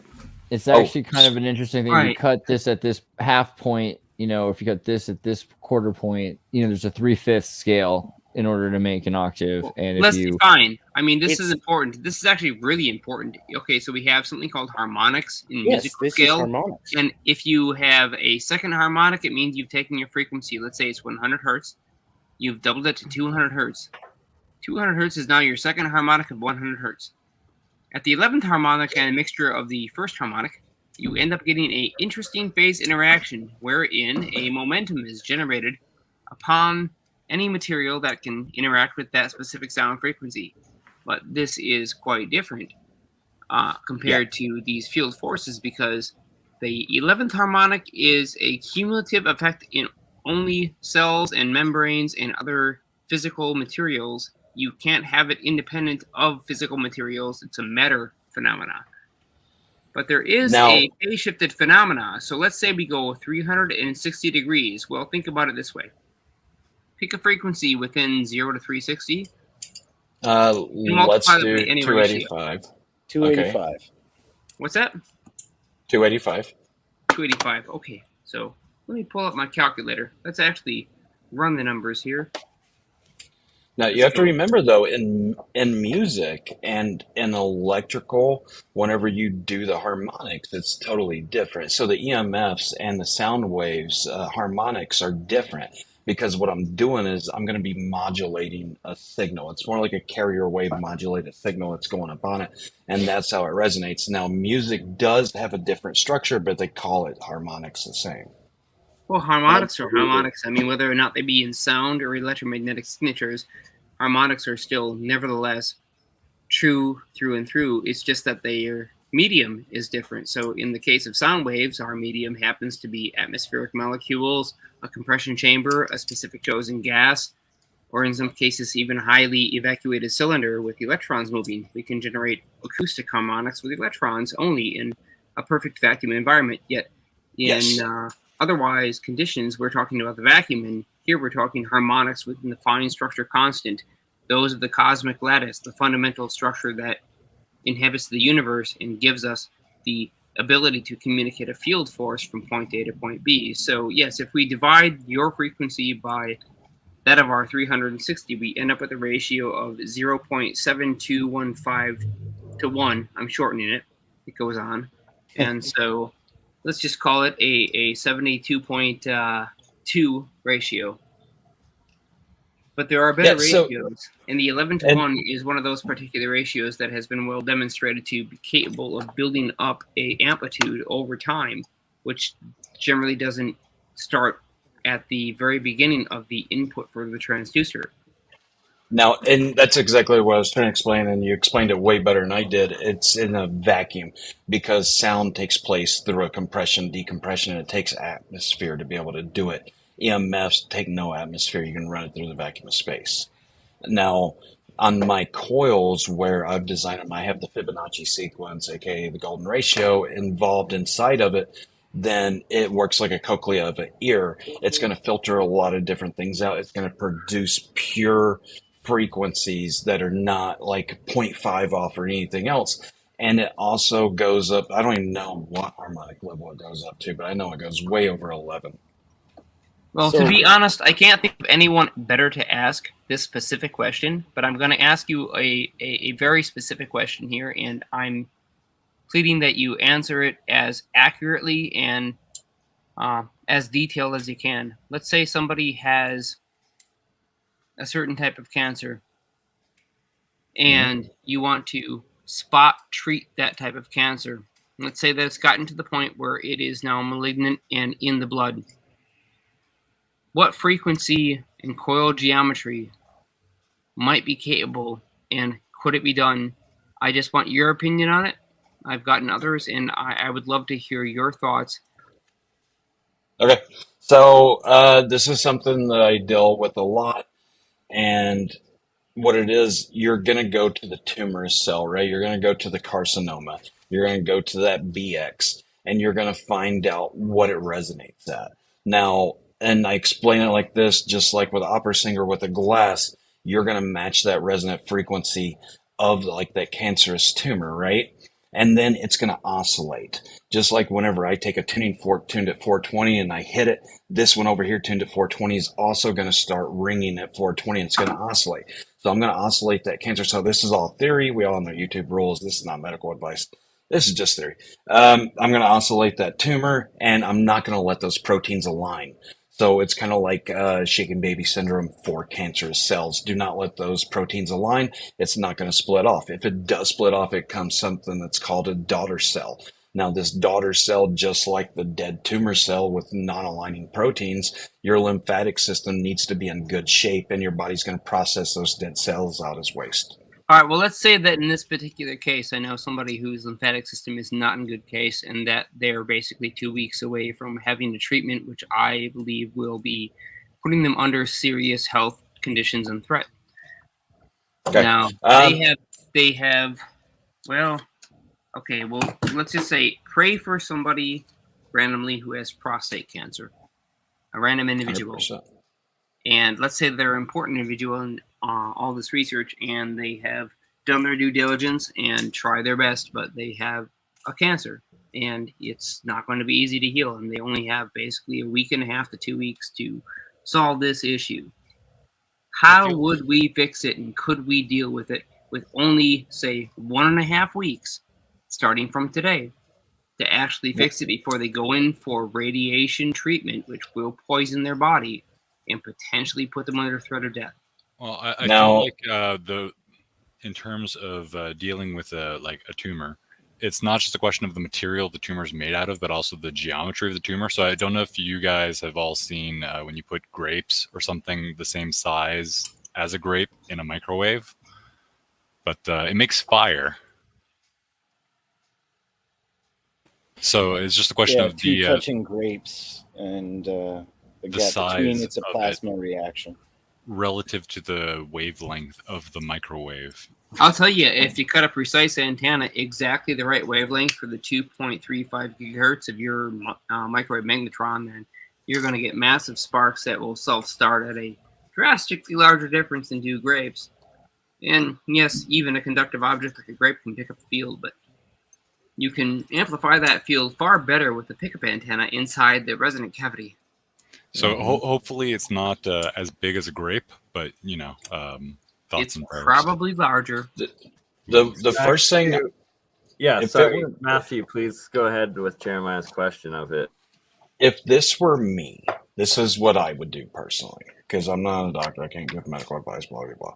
Understand completely. No medical advice here. Just simply. I would go ahead and start grounding at night. I would go ahead and get these overly charged ions inside your body that you're getting from radio frequencies. Even cell phones start out at 900 megahertz. These are non-natural frequencies. This gentleman, right? This gentleman knows all that stuff. He's been in this longer than I have. I mean, he's been doing this longer than I have. And I'm shocked that he doesn't actually have the access or the resources to already have known this, but he has been in a very different group, very specialized and incredible, remarkable, miraculous, but not our group. And so he does not necessarily have access to this tech. He needs something simple. Where are you? Short time. I'm in Wisconsin, and he's somewhere center of the United States, quite a bit away from me, but easily within distance to deliver something. I got a question, Matthew. When you said attack it through the carcinoma, I have the frequency sitting here. And do you mean the one for excuse me, carcinoma colon? Or would you just go after the whole kit and Well, caboodle range. he said prostate. Like if I was gonna go right, just flat out, I only have 2 weeks. This is my last hope, and this is just me. I would run sweeping waves 1 to 3 megahertz, and I would hit it hard, and I would up the amplitude as much as I could, but only to the point that I'm not going to be nauseous or have a headache. Now, on this, that's a very dangerous thing to do. I don't suggest anybody do it. That's just me. And that's with like a last ditch effort. I only have 2 weeks for sure. If you're in Wisconsin, let me send you a gold unit. I may actually recommend that you contact me via email, because if it's something that's going to help us, I'll connect you guys up for sure. It's not where I am. I mean, this is the very important person. I'll tell you off air who it is, but I don't have. Is he in California by chance? He's not in Cali, but he is in a state that starts with a C. It's not for me. I really hope he's a very important individual. He's done some incredible work in the past. In fact, if I were to mention the name, everyone here would probably know him. Unfortunately, he is dealing with it on a personal level, and I think that he really he wants to get better, but he's not going to drag anyone I would down. look into the Joe Tippins information, the Joe Tippins protocol. He was given like 6 weeks to live, and he took, what was it, flubenzazole? If you have any information, please send it. Okay. Post it in the chat for everyone else if you want to share it with the world. Post it in the private chat if you just want to share it with us. But anything that we can basically do to move this forward. Okay, I lost my buddy a while ago. I lost my buddy Mark Candlish, and it was a shame. This guy is on that same level. It's too early for him, in my opinion, and maybe it's not that way in the real world. I'm not sure, but I do know that if there's something that we can do to save this brilliant man who has done a tremendous amount to move forward energy technologies, anti-gravity, and the like, we should. I think I know who you're talking about. I think I know this. Yeah, let's just not say it though, okay? Yeah, that's fine. Privacy. Yeah, 100%. I just connect with me after this. I want to ask you. Well, here we go. Challenge accepted. Yeah, I think we need to give him our best wishes, our prayers, if those of you out there do that kind of thing. And really, there's a technology that I know can fix this. I mean, there's no better group, really, that I've ever communicated with than those individuals right now who are listening to this, who can actually understand the tech, the magnetic fields, the electric potentials, and the fact that this directly communicates with the double helix strand of DNA and different parts of that, which are normally not active and can be, in fact, activated. So I think we can do this. I think it will have tremendous implications far beyond what we can imagine now. And we just need to put in the effort. And really, we need to believe in the tech that we've spent so much of our lives developing. Well, I can tell you this. I'll do everything that I can to help this guy out. We'll talk after. Yeah. It's a great thing, the idea that people are actually trying to come up with solutions, and that this technology, the first thing we're trying to use it for is to like help people instead of using it as weapons. I just keep coming back to that. I think it's important, this application. Stuff. Yeah. Okay, application so Andreas, I know matters, you know this. RealScience, the movie. Or excuse me, it's my favorite. It's my favorite movie. Real Genius. Real I knew what you Genius, meant. That's the funny thing. See, RealScience is a show we're on right now. You know what I mean. Okay, That's the one where they made the girl. No, no, that that's will be Weird Science. I actually have That's this Weird Science. I have this T-shirt. Weird right? Science. This T-shirt. Fun fact: I'm a gorilla. And everything. This is the International Order of Gorillas shirt. Like, if you guys have ever seen like Alex Jones and gorillas, and you're like wondering what's the origin story of everything, there's the T-shirt that it all started with. But it's from this show before anything else called Real Genius, where they have to, as students, build a laser. Basically, this 15-year-old kid gets brought into a school where there's a dude living in a wall still, because he was the first student to be recruited, and then the next student, and the next student. And no one can ever finish the project. So it's like 15-year-old kids brought in to freak them out. And they finally build the laser. And they get to work, right? And it's like a helium argon it's like a.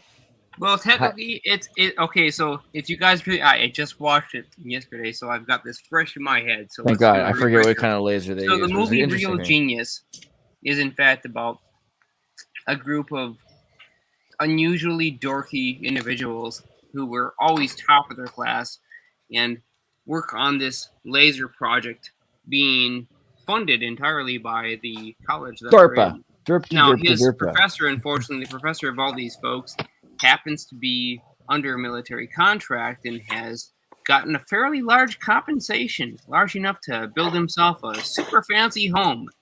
And the geniuses behind, well, his military contract, they're eccentric experts in their field.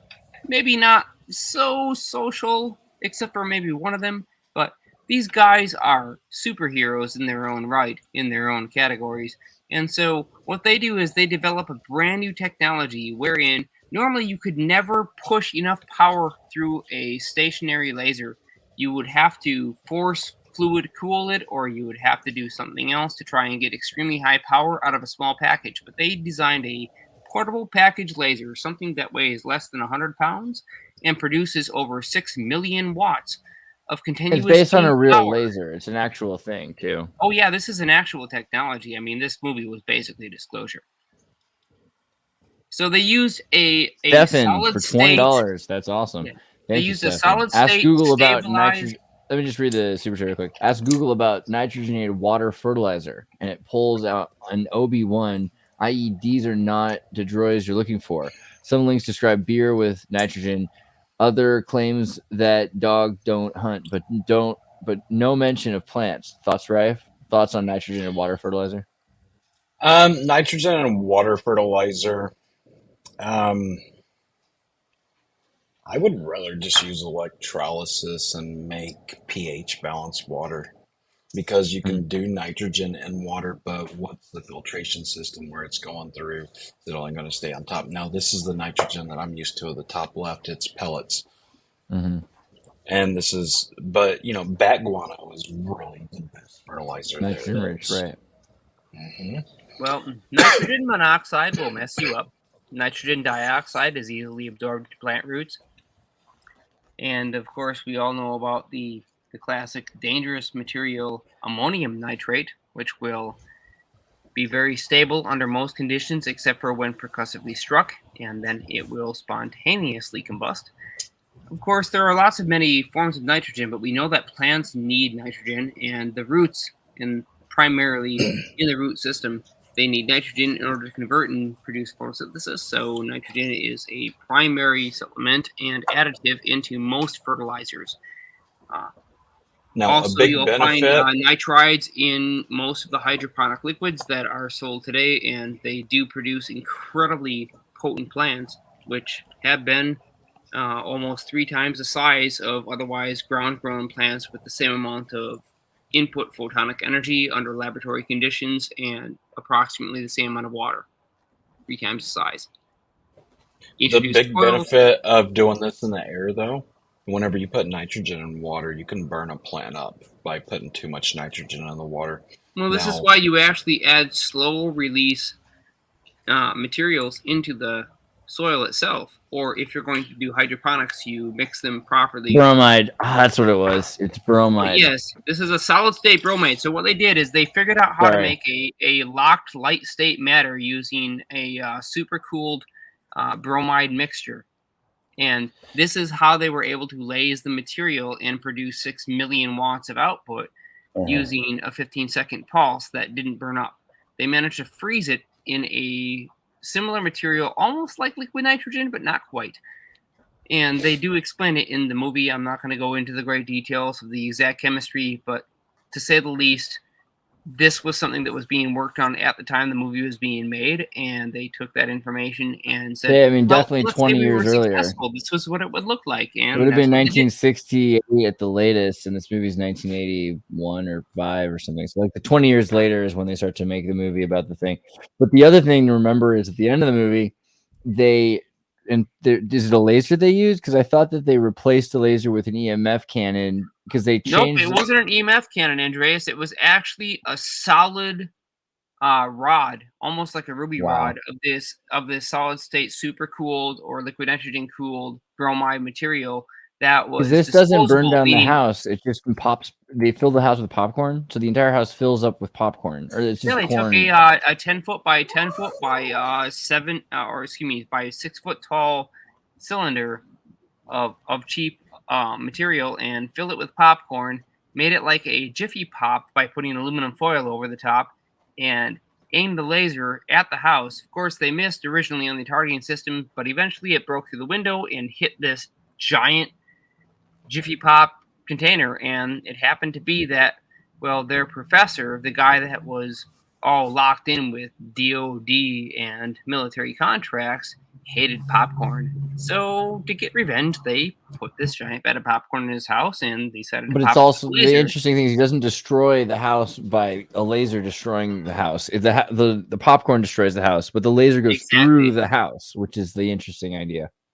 Yeah, it only lasts for 15 seconds, and actually 3 of those seconds were wasted on trying to aim the laser on its own, just based to the fact that they had introduced a false algorithm and tried to hack that system. I mean, they got on board the military plane aboard the military place in this movie. God bless America. You gotta see it though, man. I mean, if you haven't seen this movie and I love Real Genius, you love lasers, photonics, if you love a bunch of nerds basically nerding out about all the technical details. If you love what you're watching right now, this movie is for you. Kind of was about to say. One of my favorite parts were the stairs and the slide, and then it melted right to the exact time on the watch. I love that. Oh yeah, they designed a dihydrogen monoxide sublimation material that was very similar in its behavior to dry ice, but in fact was actually made of water.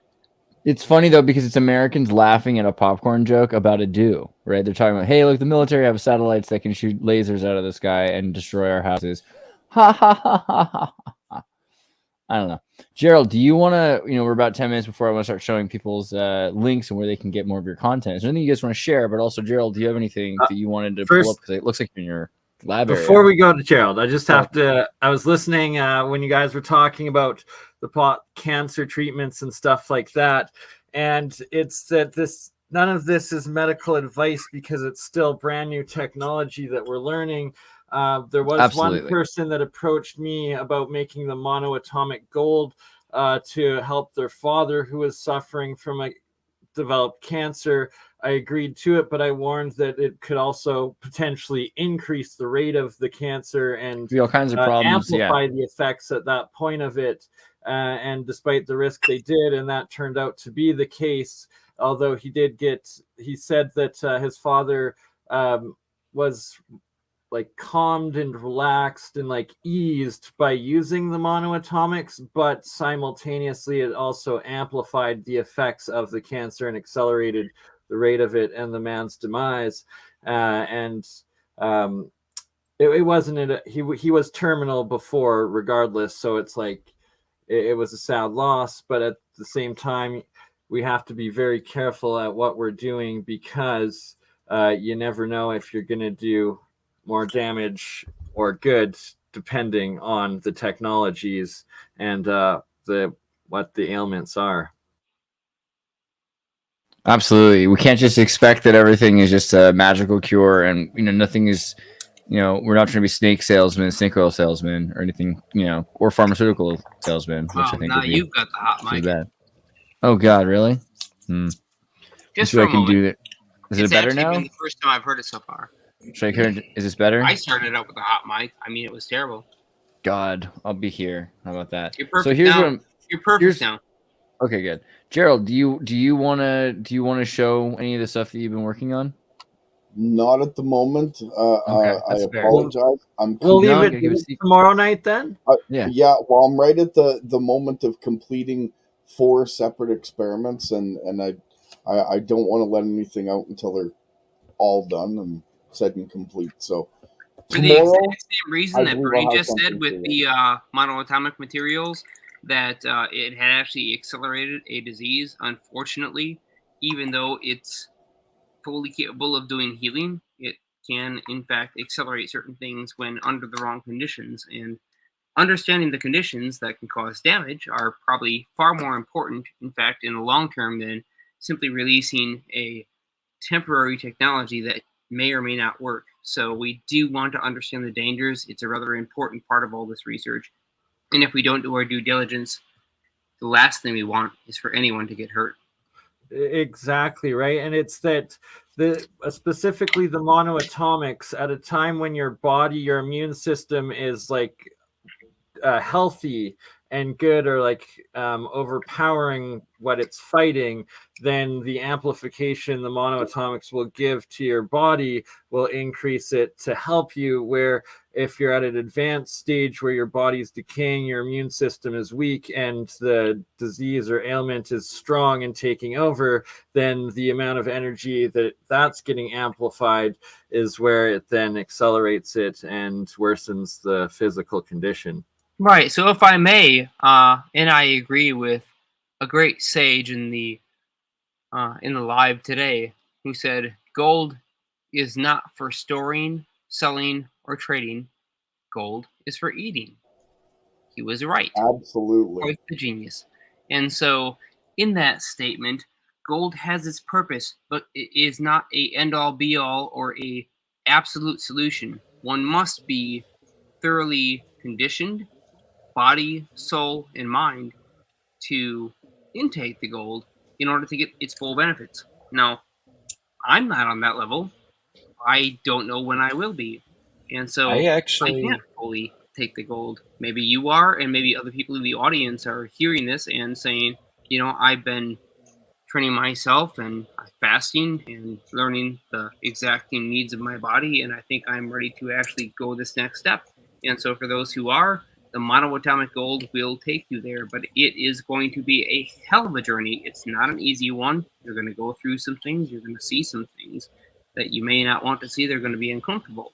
So the gold is not for everybody. That being said, though, it's often misunderstood that it's somehow a fix-all solution, and that's not at all what it's about.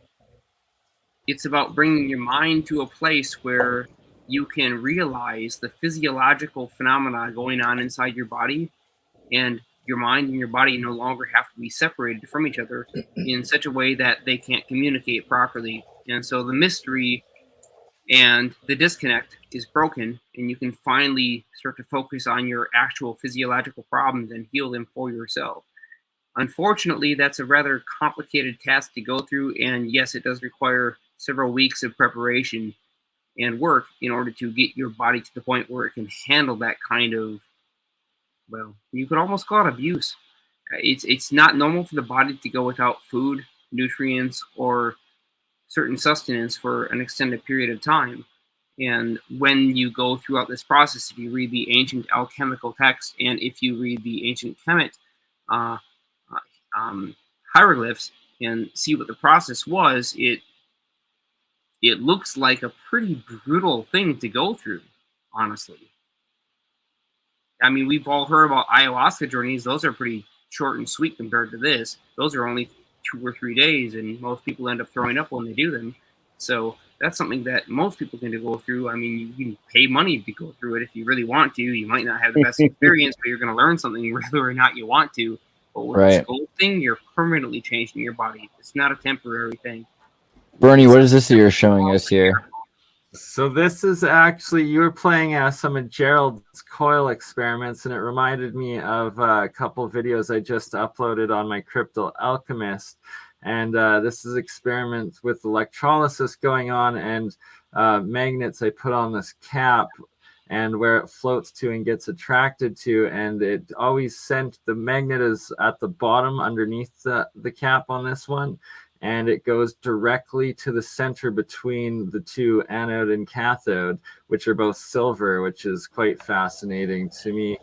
And then there's also another one where I did the video, or the magnet underneath. I should show you how to do that, right on the side here.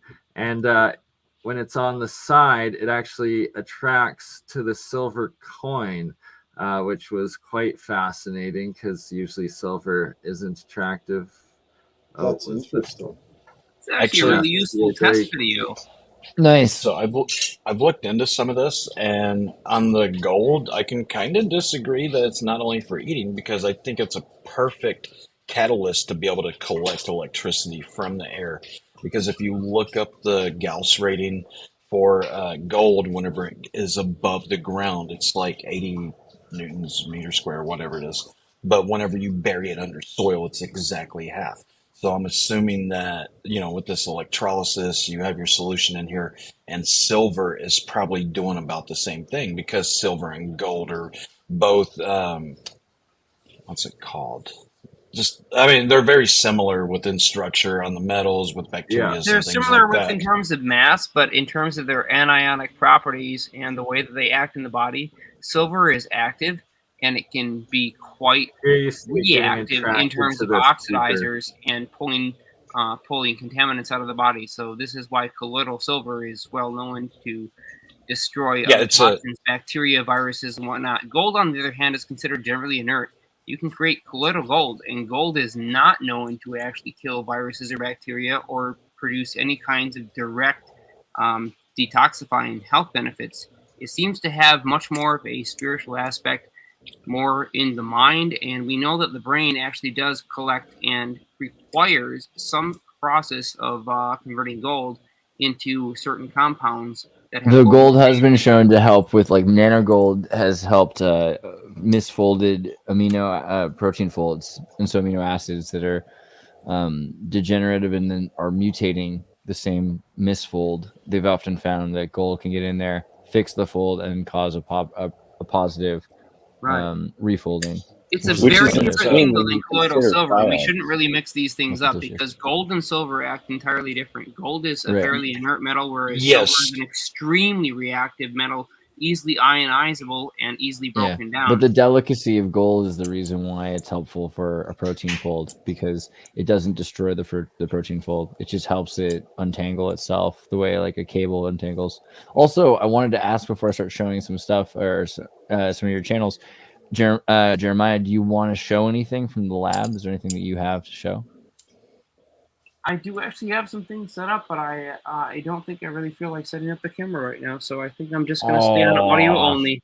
Rife is here. We're here. Bernie's puppets we're going to be back tomorrow, right? What I have to show is for another 2 hours. Gerald, what I have to show is less important than the general discussion of how we can actually heal, because that seems to be the primary theme of today. I mean, I hated to hear that a friend of mine happens to have prostate cancer, and it's a horrible thing. As I said, no name, but if you can imagine somebody important in this community, especially in the propulsion and gravity community, and pray for that individual, whatever that is for you, please do, because he needs all the help he can get. With prayers for healing for this individual, 100%. And we'll talk privately, maybe a little bit more after we end the live here about what we can do. Matthew, if you don't mind sticking around for a little bit, you're welcome afterwards, if possible. Let me show off. This is Exotic Propulsion, Jeremiah's channel. Make sure you're subscribed. He's putting up some pretty interesting experiments and some of his technology. You can't find better work. We love you, Jeremiah. And then also WPGen Lighten for Truth Gerald's amazing work here, which he's doing coil research. He just put up a new video 5 hours ago. Tomorrow you're going to go deeper into this, aren't you? You promise? Oh yeah, okay. I actually got something pretty neat to show. So. Yeah, we're pretty excited. It's going to be really interesting. I mean, so these are some pretty important coil experiments that he's doing that are actually changing the way we look at what's possible with copper wire. So thank you for that. And also the realrifetechnology.com if you want to see Matt Rife's work, as well as all sorts of amazing stuff in the resource center he just shared with us earlier, including his notes and Dr. Royal Rife's physical papers. So some papers that are available you can check out, like for the neon displays. Really cool stuff that you're going to want to see. But beyond that, the research is incredible. Like he said earlier, you've got PDFs from all sorts of papers that are just from mainstream science to some extent. I mean, scholastic research about EMF and its ability to help with healing and in medical and scientific research. So pretty exciting stuff right here. Make sure you go and check out some of the papers on realrifetechnology.com. And also, I think if I go to instructional videos, it should take you to, yeah, he's got the videos right here. So you can go right to the YouTube and make sure you subscribe to the YouTube as more videos come out. Epic. And then, oh, Mark, you want to say something? Somebody. The last thing I really wanted to throw out here, especially for this subject, is I want to thank the audience, because I'm seeing a lot of comments here, and I appreciate everyone who, even though I haven't said who he is because he's not explicitly disclosed this issue that he's going through right now. He is somebody that you probably know already, probably have seen his presentations, and a very important individual to us all in progressing this technology. And it would be a terrible shame to lose him, much like we lost Mark McCandlish.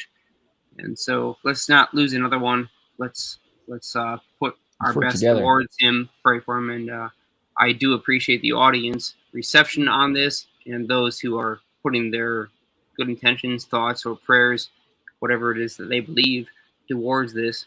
I'm trying not to influence any particular direction here. So thank you very much. I know that it's going to make a big difference, and ultimately what we need is to send him a coil system. I'm not sure how much it will cost for us to make, but I know that we have a very short period of time, let's say less than 1 week, to put something together and get it basically shipped out the door. Otherwise, he's going to have to go through conventional medical treatment, and we all know how that goes. Yeah. Get in touch with me tonight, and I will go ahead and process it, and I'll send you an email. Stay on afterwards a little bit. We'll just stay on after we cut, and that'll be cool. Let me finish showing off recent Tartarians, Brittany's channel. Make sure you're watching Brittany's Go to the videos. shorts real quick. That's all that matters. Okay, well now there you go. She put a bunch of these videos of me on her channel. No, he's been watching a lot of synth vids. 1.3 thousand views, so I'll take it. But still, the point is, if you want to see Brittany's interesting conversations with people, she's talking with Julia about parasites. Yes, and that too. Yeah, there's a lot of really important stuff here. So make sure you watch Recent Tartarians. Subscribe to Recent Tartarians. Get her 1,000 subs. But also, thank you for letting me come on tonight. This is really... I like her music videos. Actually, Brittany makes some cool music. You don't even Brittany, know you're always a fantastic participant. I always appreciate when you're on. Absolutely. Both Brittany and you and Andreas together are a heck of a power team. Mark and Mindy or something. Right? Yeah. Oh, JuliaCommon.com also. Make sure you go to JuliaCommon.com, because not only is Julia awesome, which she is, but you can also contact her, which you might want to do if you're looking to get your, you want to have a remote viewing, or you're trying to figure out some part of your life and you need some help from a highly intuitive person, as well as a researcher, as well as a speaker. And you can go to the event, the Biomed Expo, which is in March, which is going to be really cool. Have a bunch of amazing speakers, and Julia will be at the center of all that. Like, she's on the flyer. Look at that. It's awesome. Yes, she is. And it's going to be really good. Yeah, no, this is going to be a really fun thing in March. Los Angeles, Century Boulevard. So everyone, if you can get to, if you're going to do one thing in March in Los Angeles, this would probably... Is that Shasta too or not? No, Shasta's LA. in When's June. Shasta? Shasta's in June, and then Vegas is, and then the one in Vegas is September. But do you guys know Dr. Sam Osmanagich, the discoverer of the Bosnian Valley Pyramids? Mm-hmm. He's going to be there. Sweet. And yeah, I geeked out hard on. That's going to be awesome. All right, I'm going to have to come to that. I know, guys, it's like real life do Indiana it. Jones. Join the Discord, tartarinova.com. Go to the Discord, become a member of the community, buy my merch, etc. And Crypto Alchemist, because we love you. Make sure that you support BurnEye. Send money to BurnEye. Send love to BurnEye. Just like foot massage, like certificates is also good for communists. Major Absolutely. And hey, if I may, ladies and gentlemen, to recommend, if anybody has anything to spare for this individual, that we can put towards getting him a machine to fix him, which I know we can. That's Rife's talking to you right after the show. Yeah. It's about to happen. Rife's gonna get this. Rife's here with a machine for you right now. I know you can't believe it. It's hard to believe it's happening, but it's happening. We're figuring it out afterwards. If anybody wants to help support, the basic cost of production, send Rife some money. please. I'll just say it like this: you guys can use the discount code SHOP if you want to be able to buy a Rife machine. The gold unit that's going to go to him is going to be on my cost. I'll buy it and I'll ship it out to him. Oh, Base wow. Matthew Rife every Oh my time. gosh. He's an amazing guy. And we're going to be, the thing about it that's awesome is we've already been talking to Rife about how awesome it'll be to test these machines, to show people how great they are, getting in the hands of YouTubers that a lot of people watch, but also in scientists' hands that can do these crazy tests that really is going to impress people. Sending Prophet, sending the mass spectrometer and all these different things. This is also that we can give you guys the best test possible. And we'll be working together to make this as real of a scientific objective measurement, and not just, it isn't just YouTubers, promoting like a bag of salt or something like that. We're talking, we're trying to save lives here. We're gonna see how it goes, because we're not actually a real promoting medical in a advice, short-term context where we have a chance this to is our see lives. some real This is what we're results. I doing. mean, this is a real situation. Hope you're all right where with it, YouTube. we can We're see gonna results try in a to short see what we term. can do. All right. Yeah. Well, and then Crypto Alchemist, make sure you subscribe. Everybody, Simon, Hold Simon, on. I think you have the most beautiful face of us all. And Thank you. I appreciate it. I know I have the voice for radio and the It's face true. to go with it. Perfect. Cool, We Ethan. love it. Yeah. I And want then just thank to you, Bert and Ernie. Hold on. quickly sorry. show between Bert and Ernie here. I'm gonna move Oh my my God, what is that? Oh my It's God. like a cinnamon bun. baking, Gun bag. and both in this one, which is the I'm always worried that the thing's gonna come to life and like start crawling out like an octopus of his Yeah, I jar. know. Because at a certain We point, got the to save monkeys. Bernie. This grew from the monoatomics when I put my blood into the water, and it grew all sorts of crazy. I really want to be like a supportive mom that's like, that's wonderful, That's from your Bernie. blood? But I'm also The kinda white like- stuff or what? That's some Herbert West stuff right there. Yeah. I would like to refer to Jeffrey Dahmer to go ahead. Thing is, we're not going to try anything Bernie's trying at home anytime soon. I promise Right. it's not a homunculus. For now.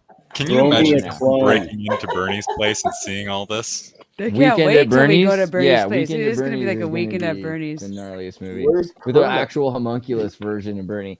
All right. Love you all. We'll see you tomorrow. Rife, we'll be here after the show. If you guys want to hang out, we'll still talk. And peace to the audience. And you know what? Love each other. Sounds good to me. Gerald, thank you for being here too. We love you. Don't you go We'll see anywhere. you all back tomorrow.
All right. Hey.